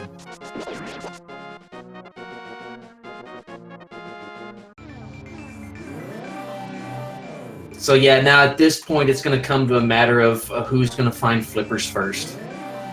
Pretty much, yeah. Because I mean, Emo does have the, the slight advantage of getting through Meyer already and knowing what's at Fat Fairy. So, there's a possibility Sabo could potentially do those checks as well. So, she's at Turtle Rock right now. She's going to get the boots and bow not too long from now anyway. Yeah, I certainly would not count Emo out at this point. And bear in mind, remember, her execution is very solid, and I think that's going to play a big role when Gambit's Tower comes into play. Sure. There's still left versus right gamble in GT. I mean, there's still a lot that is up in the air, so she is by no means out of it. Definitely not. Okay, gonna get the King's Tomb check next. And I want to say that Sabo still has, like, the Zora check and everything to make as well. Mm-hmm. Chat kind of bringing up an interesting point. With no lamp yet, Agathim is not going to be friendly. I don't know if they've practiced those dark rooms. I know I haven't. Yeah, I wonder if, and I imagine that Sabo's probably going to be kind of still checking stuff that would not be blocked by the lamp. Going to be heading back to Palace of Darkness, and, I do like this check because, yeah, as chat pointed out, those 2 chests on the right side are within logic before the lamp, so that lamp could be hiding there for all we know. Don't hate me, and I hope this is not the comm curse, but again, I point out, it is possible, if the flippers are not lamp locked, lamp could be on Sahasrahla. That's a green pendant check. It could.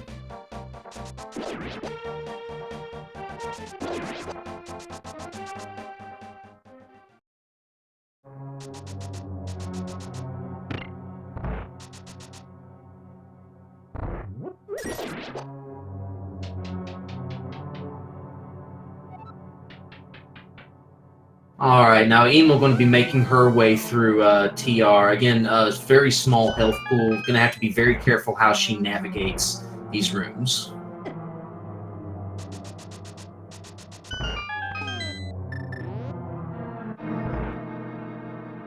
And I'm going to be interested to see, like you said, what's on the Bowlock side of Pod.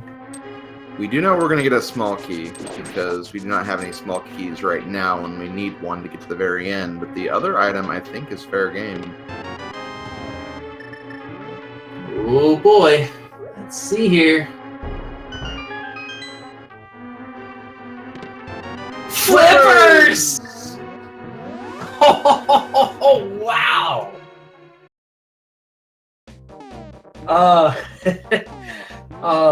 So that actually still keeps what I said as a possibility. Yeah, for sure. Yeah. that is kind of mean, really. Yeah, that's pretty awful. We still don't have the lamp for agging them yet. Because at this point, like, in terms of completing the game, Sabo is only 1 item away from go mode, and he knows where that is. Yep. It's just, he might be looking for that lamp before he even considered, just because of not only the Misery Mire Dark Room that he was struggling with earlier, but also the Aghanim's Tower Dark Room can be very brutal as well. Well, and I tell you what, not a lot of runners have Dark Agate Tower in their repertoire. Those are very difficult rooms to have. And then in the context of a standard, seed like we're having, it's a skill that rarely, if ever, comes into place. I mean, this would be one of the few seeds you would be looking at where it's possible to utilize that strat. Mm-hmm. Yeah, definitely.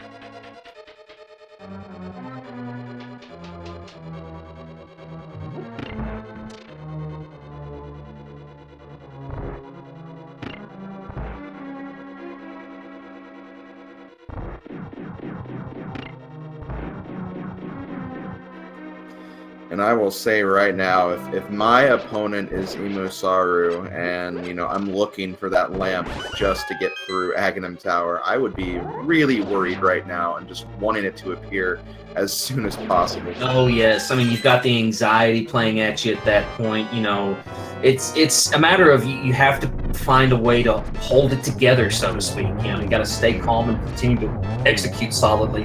And that's not easy to do. You know, again, that's it's something that you just have to buckle down and push through. Exactly.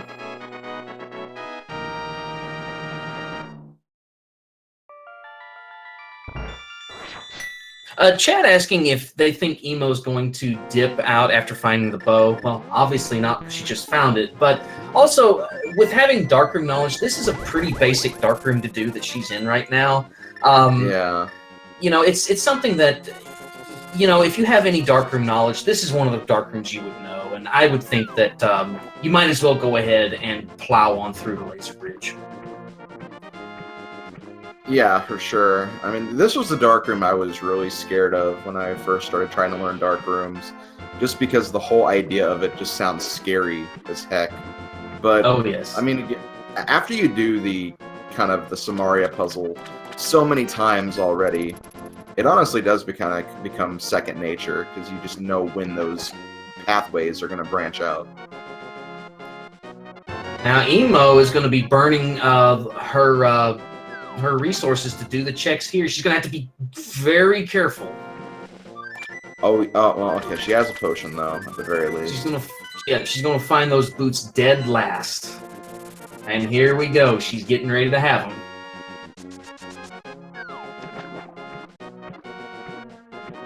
So at this point, yeah, time to save and quit. Time to head somewhere else. You know, she may know Darkroom Aga. She may just, you know, she may plow straight for it. And I mean, if she can do that, then like she's on her way to go mode pretty much. But it looks like she is going to be doing some of these other checks. And you know, she may just check some of these very quickly at first, just to see if maybe she does run into the lamp. But she is not going to find it there. Also, I'm curious. Okay, just a red rupee.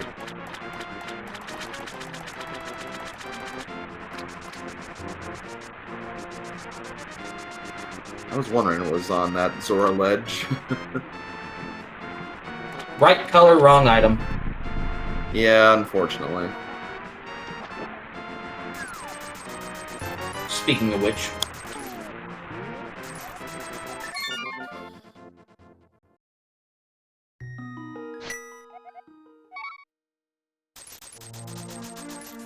Okay, I think this is going to be the swamp play for sab0tender.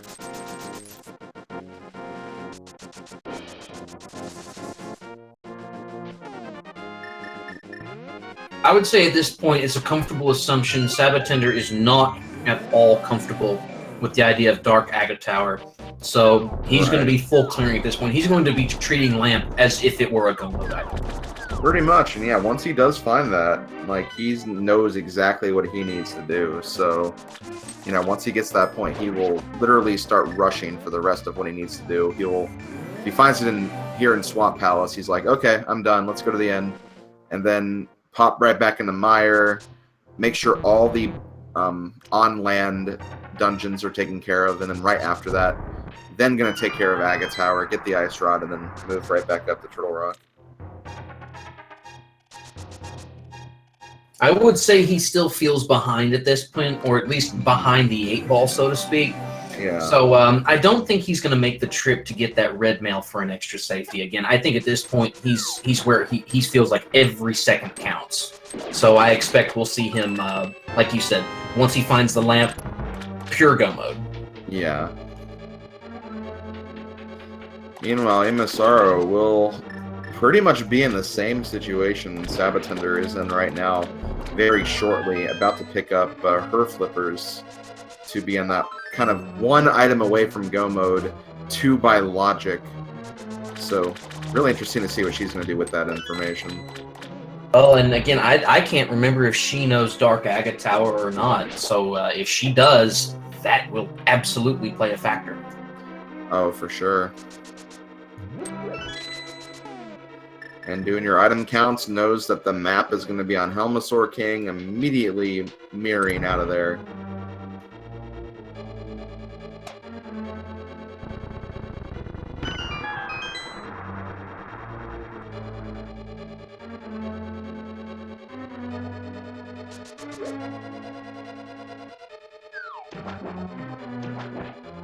Carissa asking, how close is this race right now? That's actually very difficult for us to call. I mean, I would say on paper, sab0tender has the advantage, but it's not quite that simple. It's really not. Like, sab0tender still has to finish up the rest of Misery Mire, which EmoSaru did in the dark. sab0tender had a little bit of an issue trying to get through that dark room. So, you know, kind of going out of his way to look for the lamp. It all depends on what EmoSaru decides to do after finishing Eastern here. If she goes straight for Aga Tower, like, you know, and she can accomplish that, she will be in a very firm lead.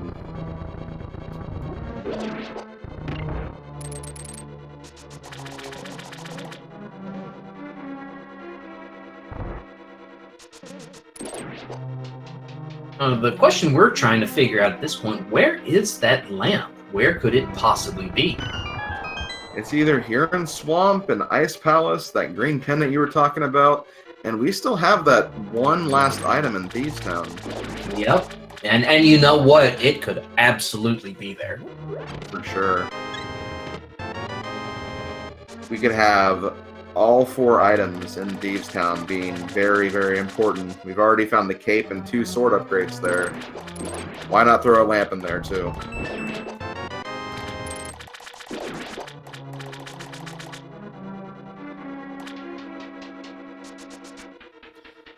Pedestal is dead at this point, chat. It was checked by both runners, and we believe it was just like a health upgrade or something.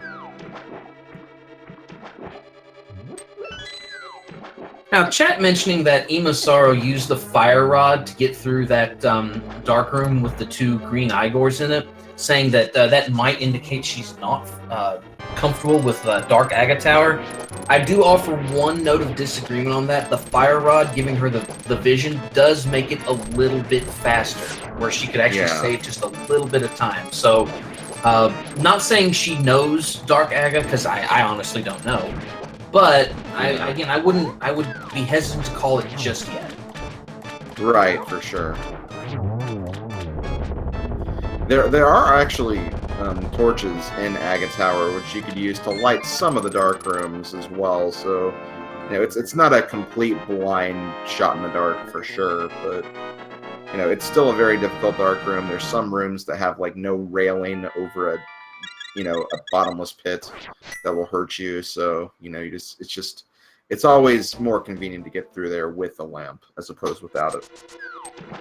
Now, I will be curious to see how she approaches Swamp Palace. If she starts checking chests in Swamp Palace, then I would say at that point, it's a fair assumption to make she's not comfortable with Dark Aghanim. Well, again, it's still even hard to say because,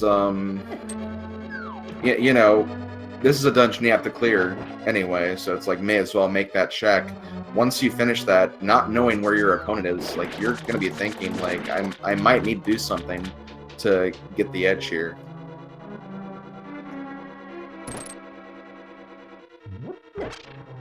We'll have to see what happens when she finishes this place.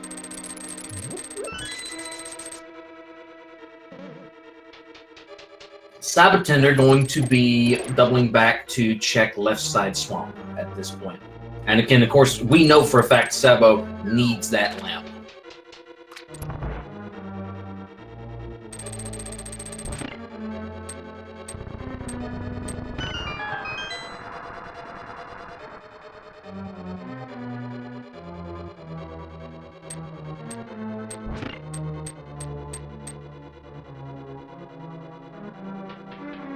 All right, let's see here. EmoSaru is skipping chests.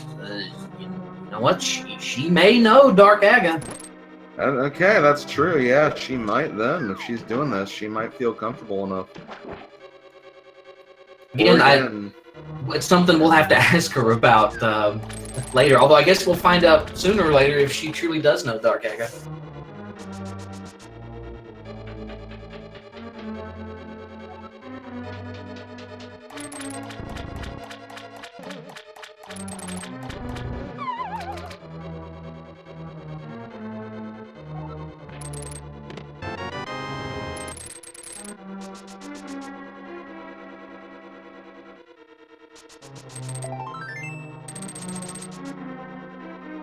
And drawing down here for Sabo, going to check the big chest in Swamp Palace, and that's going to be, it could be there, but again, you know, like I said, we know for a fact he is casting about desperately for that lamp. That's right.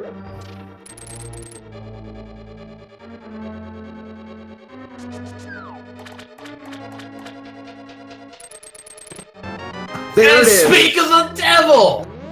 Wow! Okay. Now, okay, so there's two schools of thought here. sab0tender still has to complete Mystery Mire. So there is that. He'll have, undoubtedly, a much faster Aghanim's Tower. But, you know, it's still so very close to call right now. I do not see EmoSaru going back in for that lamp at this point if she's skipping chests. Yeah, I'm inclined to agree with you. And Sabo wasting no time going straight to Aga.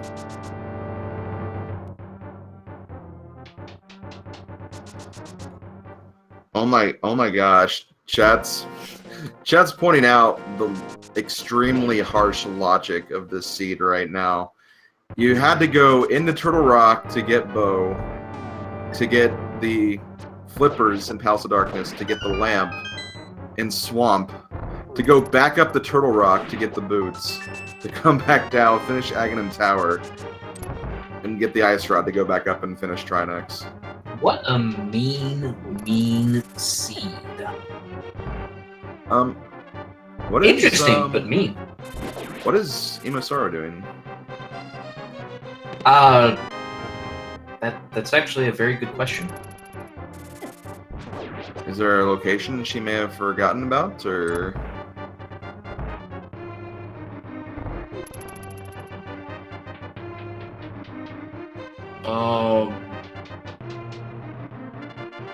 Oh no. I hope she doesn't think she has the Ice Rod. And, you know, it's not a case of forgetting Ice Rod. She also forgot about the Aga Tower requirement, too, because she didn't do that either. Oh, no. I think she thinks she has the Ice Rod. Yeah. Unfortunately, I mean, this is a thing that, you know, it can happen, especially when a seed kind of drags out like this, and you have, like, just think of the logic required for a seed like this. Like, it can really just mess with your mind. Oh, absolutely. And that's exactly what's happening here. It's normal. It happens to every randomizer runner at some point. I mean, something like this will scramble your brains very quickly. Exactly.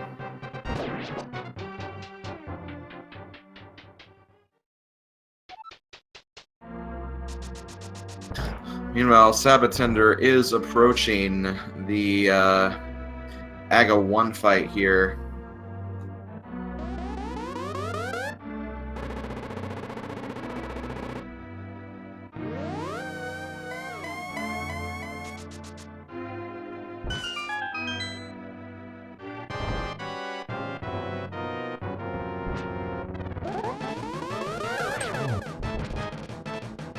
Yeah, Sabo lining up on Aga 1, and we watch Emo continue to progress towards Trinex.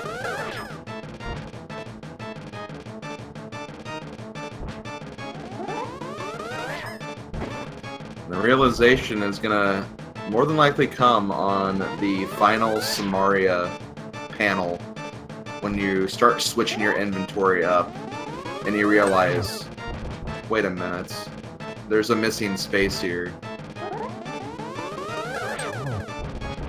Yeah, and see, she's already go-moded past the lamp in Swamp Palace. She completely go-moded Swamp.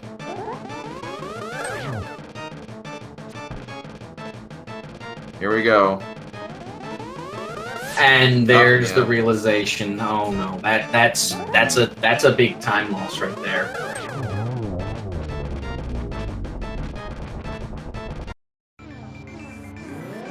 Yeah, there's the frustration slashes.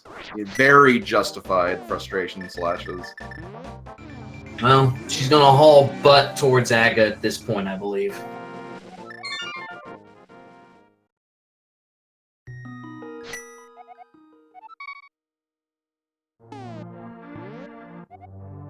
I mean, still not necessarily out of it, but Sabo with a quite massive advantage at this point.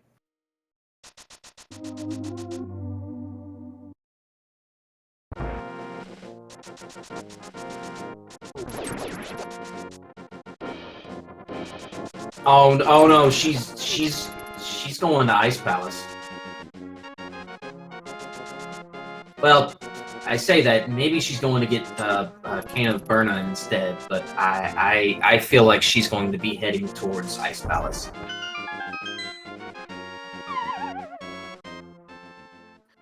Meanwhile, in just a few seconds here, sab0tender will be hitting go mode at 1 hour, 41 minutes, and 20 seconds. A very, very late go mode for this particular scene. You know, and I have to wonder if maybe Emo knew that, or thought that the ice rod was on that island instead. You know, that might have just kind of crossed up in her mind. Again, this is the kind of stuff that absolutely happens to you as a runner. I mean, I have been in a very similar situation. I can tell you a lot of times everything just starts to run together, and unfortunately, panic just exacerbates that. Oh yeah, for sure. And you're in week 6 of the tournament. You definitely have a winning record right now. You know you're going to be matched against players who know what they're doing. So, because of that, there's a lot of anxiety, a lot of nerves that go into this as well. So, it's, both of our runners probably feel incredibly behind, especially after Sabo had that trouble with the dark room here in Maya earlier. Because if he could be thinking that if my opponent knows dark rooms and all of them well, I could very well be behind right now. So, just a lot of things going into your mind here. We see this Emo knows Dark Tower. She knows it. She is. She seems to be making her way through the tower pretty well so far.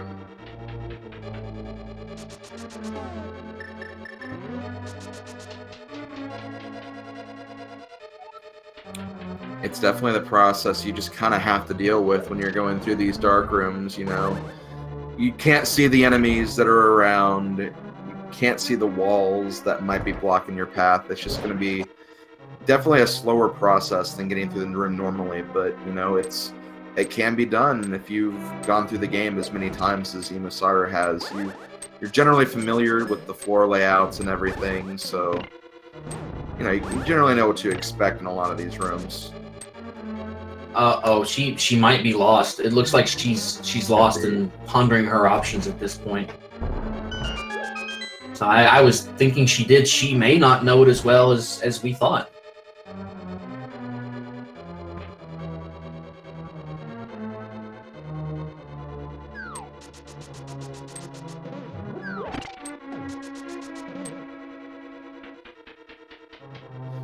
Yeah, unfortunately, this is that one maze in this Dark Agate Tower where it's quite literally, you have narrow passageways you're making yourself through. There's enemies around. I think she took care of all the enemies at this point, but yeah, it's hard to know where exactly you are with all these winding and twisting turns. In chat mentioning as well, and I would be inclined to do this myself, spam a fire rod shot, try to hit one of those torches to give you just a little bit of illumination. With that, sab0tender grabs his 6th crystal, just needs one more crystal left, which is at Turtle Rock. He does have the ice rod, so he's going to be heading right up there immediately, going to try to finish out this run.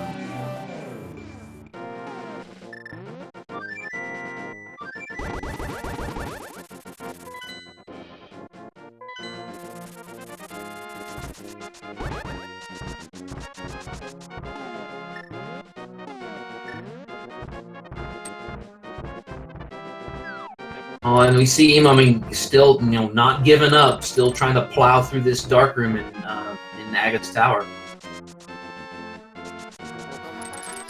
And it makes me wonder because one thing that we do allow when it comes to like these darkroom navigations, like you're perfectly capable of being able to pull up like a map or something on the internet or something like that.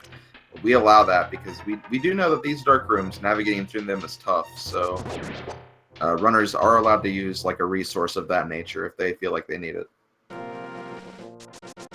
Indeed, and to tell you what, complicated as this dark room is, that's a very valid resource to have at your disposal right now. Mm-hmm.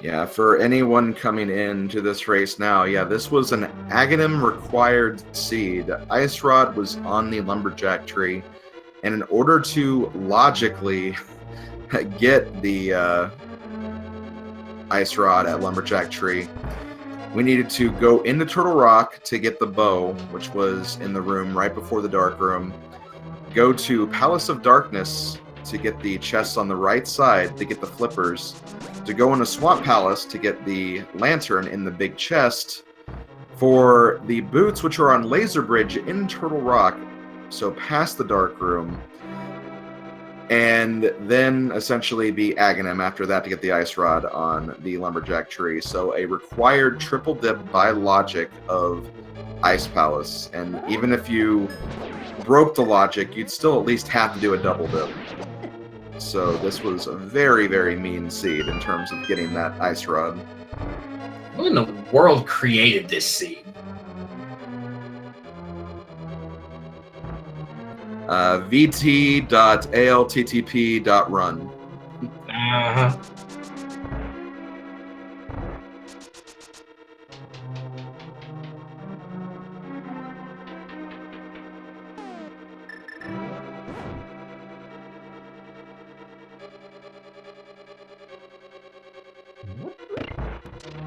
Yeah, and we see Emo still, she's on the catwalk part right here. This is a tough part. And these holes are very difficult to navigate through. And unfortunately, there is a death right there. Falls into one of the holes, gets sent back to the beginning of the room. Does not have a fairy. She is going to keep at it, though. She is going to keep trying.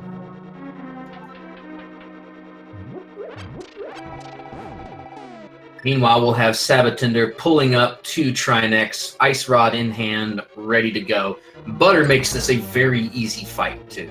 Butter makes this a very free fight. For sure. Only, 3 hits with the butter sword once you get this head stunned. Really, really quick.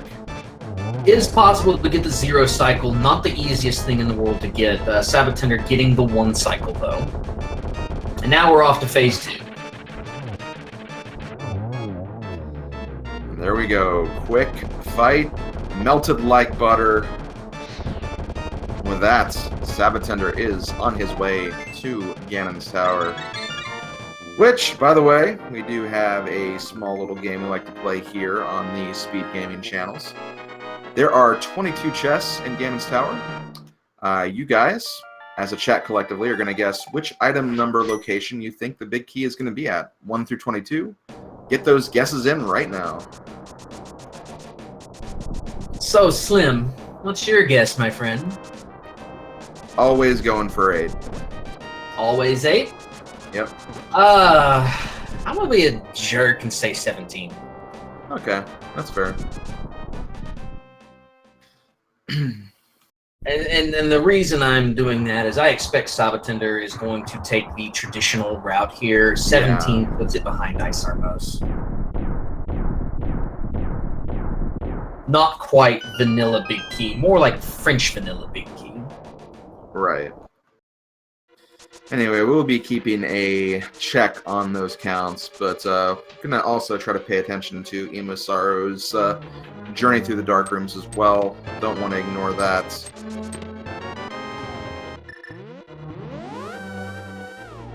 Still plowing through here. I tell you what, my hat's off to her for continuing to go at it. That takes a lot of guts.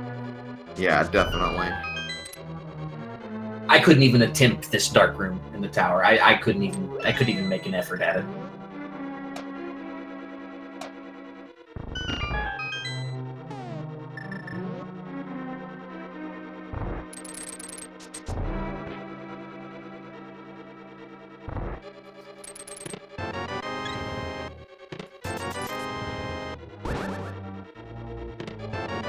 Meanwhile, sab0tender cleaning up chests 6 and 7, getting some small keys and a heart. Nothing too major right now.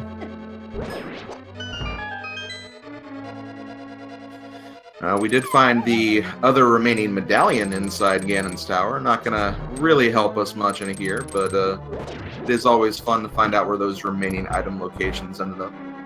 Well, an ether medallion you can actually put to use going up through the gauntlet. It's not necessarily the fastest route to go, but in that red Stalfos room, ether medallion will take care of him right away. That is very true, yeah.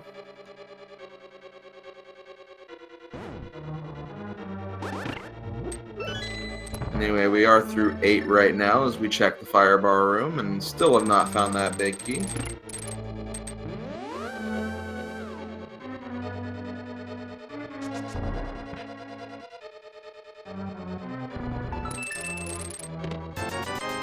$9 for 50 rupees. Off to the rando room.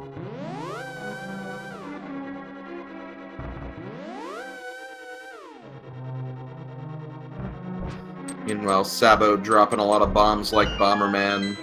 Knows that he won't need too many for the rest of the siege, but should still try to hold on to a couple of them just because there are still some uses left. Hey, a bug net. And we are through 13 now. Off to Bob's chest.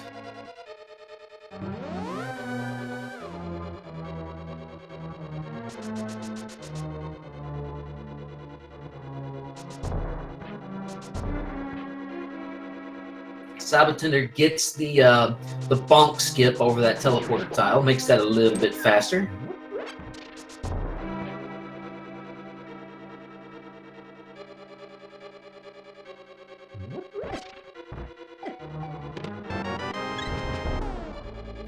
Okay, not number 14. Time for everybody's favorite show, Armos on Ice.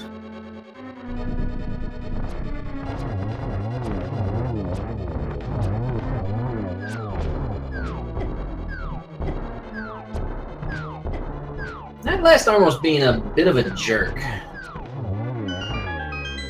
Yeah, I guess he was the villain of this episode of Armos on Ice. Alright, 15, 16! Almost! Yeah, you were close. You were one off. But yeah, number 16 looks like it's going to be our big key for this match. Alright, so let's see. Did anybody guess 16?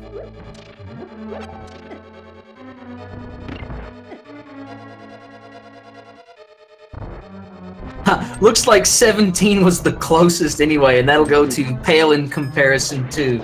Congratulations to you. Well, again, it was at least the closest in terms of the supporters of the Speed Gaming channel. Basically, anyone who has subscribed to any of the 4, or no more than that, Speed Gaming channels, and who's also donated 250 bits. If you fulfill one of those requirements, you get entered in for the leaderboard.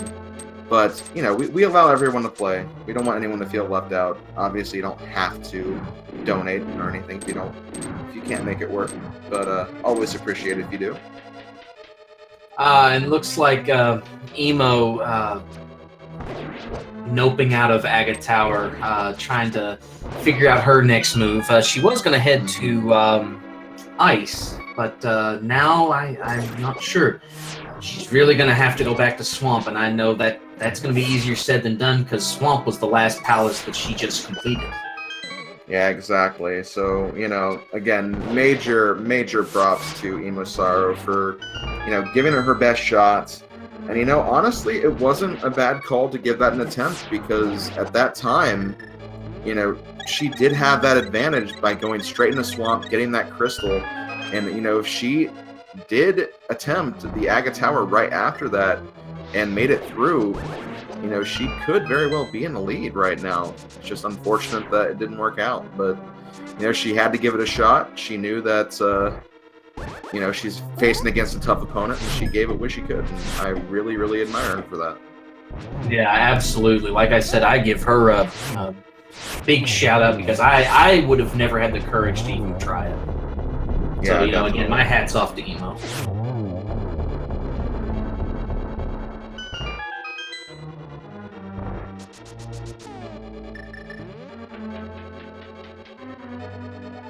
And just to reiterate, if it even needed reiterating, this seed's a jerk. Oh, definitely.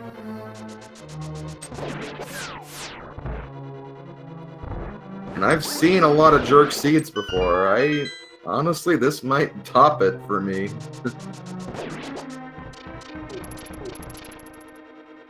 I know it's one of the trolliest seeds I've called in a long time. Mm-hmm.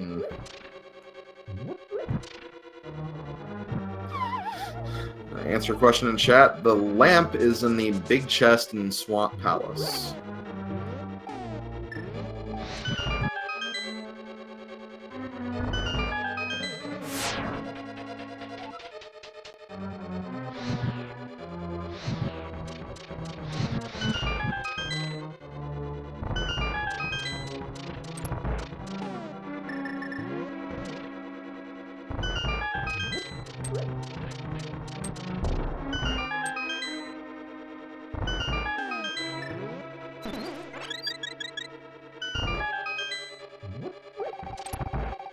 sab0tender electing not to pick up that chest. I mean, you've got butter, you've got silvers, you got blue mail, you've got 18 hearts. What could you possibly need at this point? You know red mail's in the library.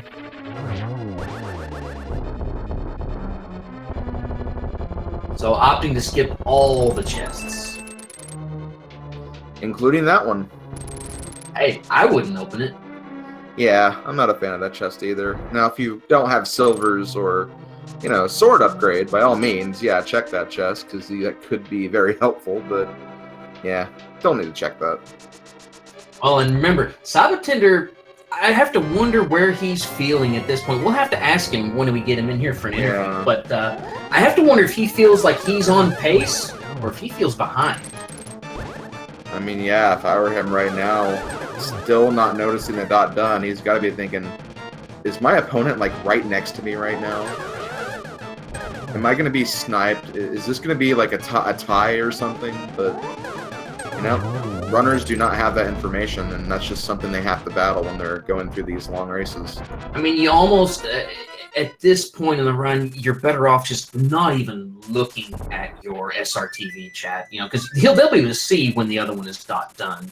So, I mean, at this point, just keep going. Try to take it out of your mind. Yeah, the last thing you need is being fixated on that SRTV chat, just waiting for it, and then you take an accidental death on Ganon or something.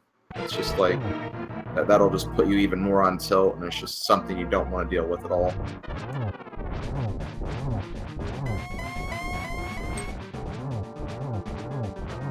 Now, with Ganon and Butter, 12 slashes is all that's required to get through phase 1 and 2 together. 6 for 1, 6 for 2.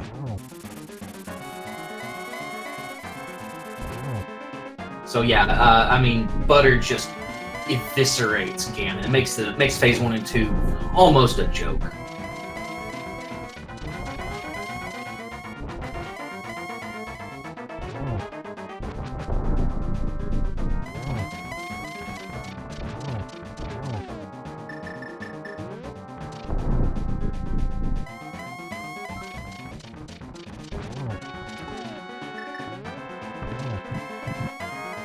And sab0tender putting that lamp to use, getting that torch glitch.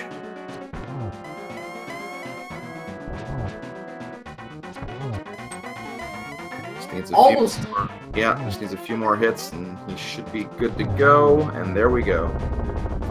And there she goes. sab0tender going to be our winner this race.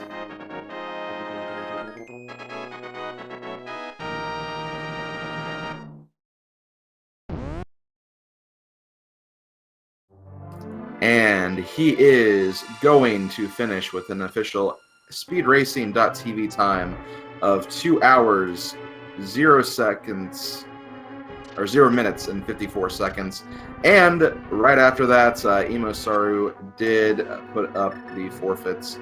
I'm not going to be looking for the lamp for the rest of this. Get your GGs in chat for both runners. This was one heck of a seed, and man, that was something.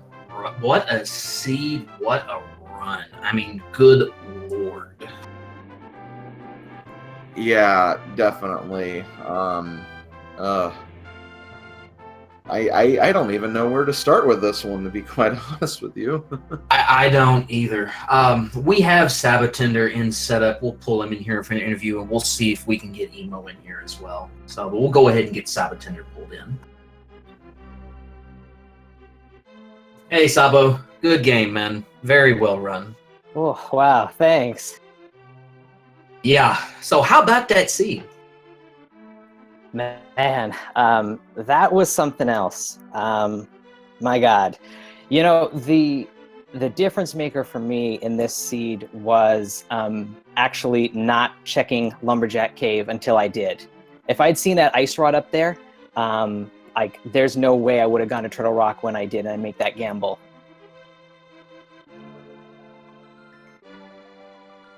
Yeah, I mean, whew. Very quickly, unfortunately, EmoSaru will not be joining us in for an interview, which, again, completely understandable considering the circumstances.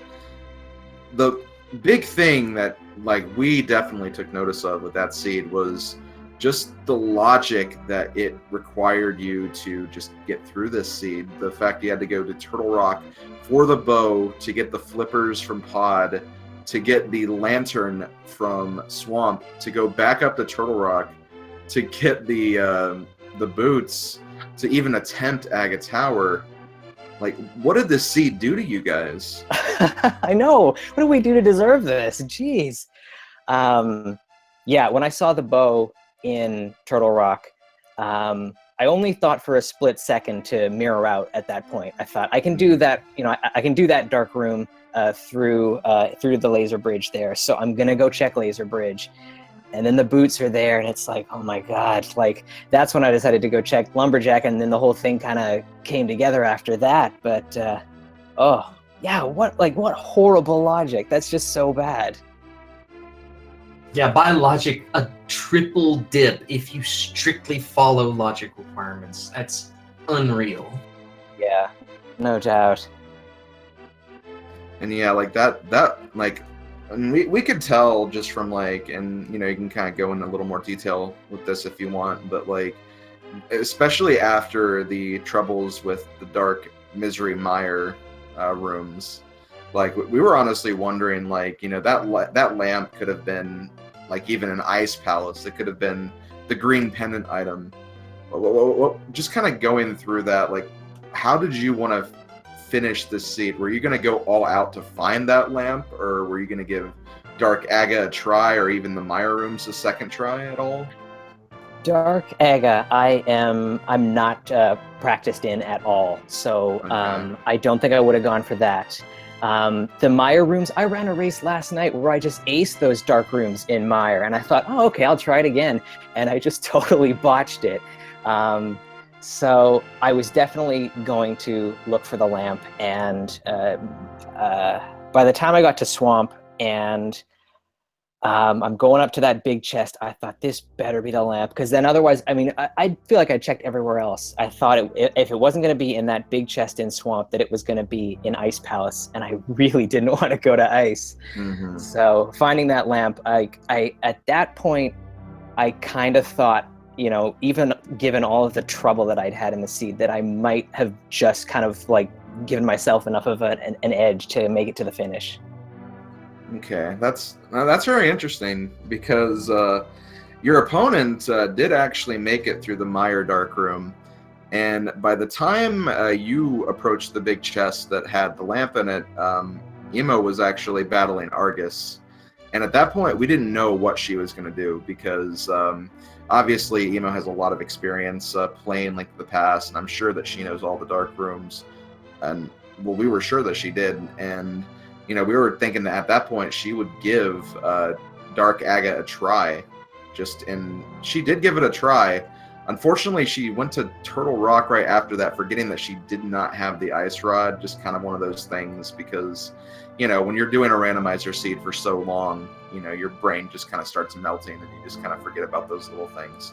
So Yeah. realized on her way to try next that she did not have the Ice Rod still. Went back down, gave Dark Aga 2 really solid tries, but unfortunately just could not make it work.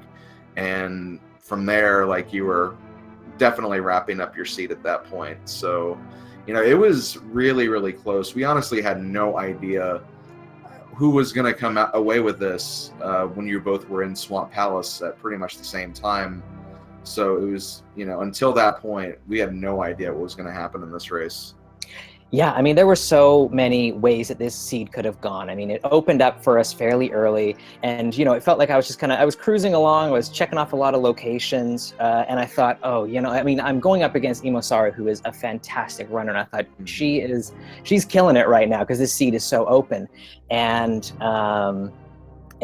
so for my mid game, I was starting to get tilted, and the whole Mire debacle. But yeah, I can see how it could have gone either way. It was just such a wild seed. That's one way to put it.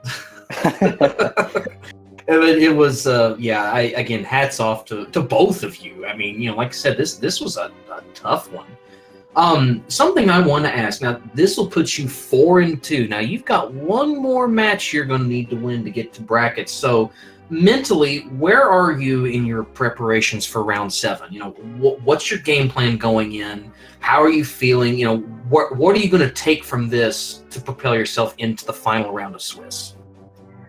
Oh boy, I can't believe that I'm going to be 4-2. I think going for a shot at the brackets here. It's you know, like, I realize that if I try and like swing for the fences and gamble hard, I always blow it. So I just have to kind of, you know, I'm not super polished, but I'll just have to play the game that I know. And if that gets me a win, then great. And if my opponent does the exact same thing as me, but is a better executor, then they're going to win. So I think all I can do is just keep doing what I'm doing and not try and metagame myself out into oblivion. I think that's a very good attitude to have. I think you carry that to round 7, you got a really good shot to make it to brackets. So I know we'll definitely be cheering you on as you go to the last round. Great. Thanks, guys. Okay, well, with that, I think we are going to go ahead and sign off for the night. Again, major props to both of our runners, sab0tender and EmoSaru, for putting on an amazing show, broadcasting what was a incredibly evil seed, but still going through the whole thing like champs for sure. Definitely give them a follow for just what they've broadcasted here today. Want to give a special thank you to Space Cowboy 2011, our tracker for this particular race, and of course, spaced. and of course, yeah, major shout outs to Jaxus X, my co-com for this race. It was a lot of fun to call this with you. You know what? If we're going to be commentating this a seat of this caliber, I can think of very few people I'd rather co-commentate alongside. So, and shout outs to my co-commentator Slim Kirby. Thank you so much. I did have fun watching this. You know, I think we saw two really good performances. You know, it's just, again, this seat's a jerk. Straight up. Yeah, and that's definitely a good note to leave on. Just very quickly, gonna just very scan the schedule. That is going to be our last race for tonight for Link to the Past Randomizer. But join us tomorrow morning, 11 a.m. EDT. We have another race on this channel between Elminster RTA and Mecan. So if you want to come back for some more Randomizer, please do. We're always happy to have you. Follow the Speed Gaming channels, Speed Gaming, and then Speed Gaming 2 through 6, as well as the ALTTP Randomizer channels, ALTTP Randomizer, and ALTTP Randomizer 2 through 4. There's still a lot of Randomizer to be played. We still have this round, and then one more round of Swiss. Then we have the entire brackets to showcase to you guys. So if you like what you saw, come back again later. We'll have a lot for you. But with that, we're going to sign off. This has been Slim Kirby, and I will see you guys next time. Have a good night, everybody.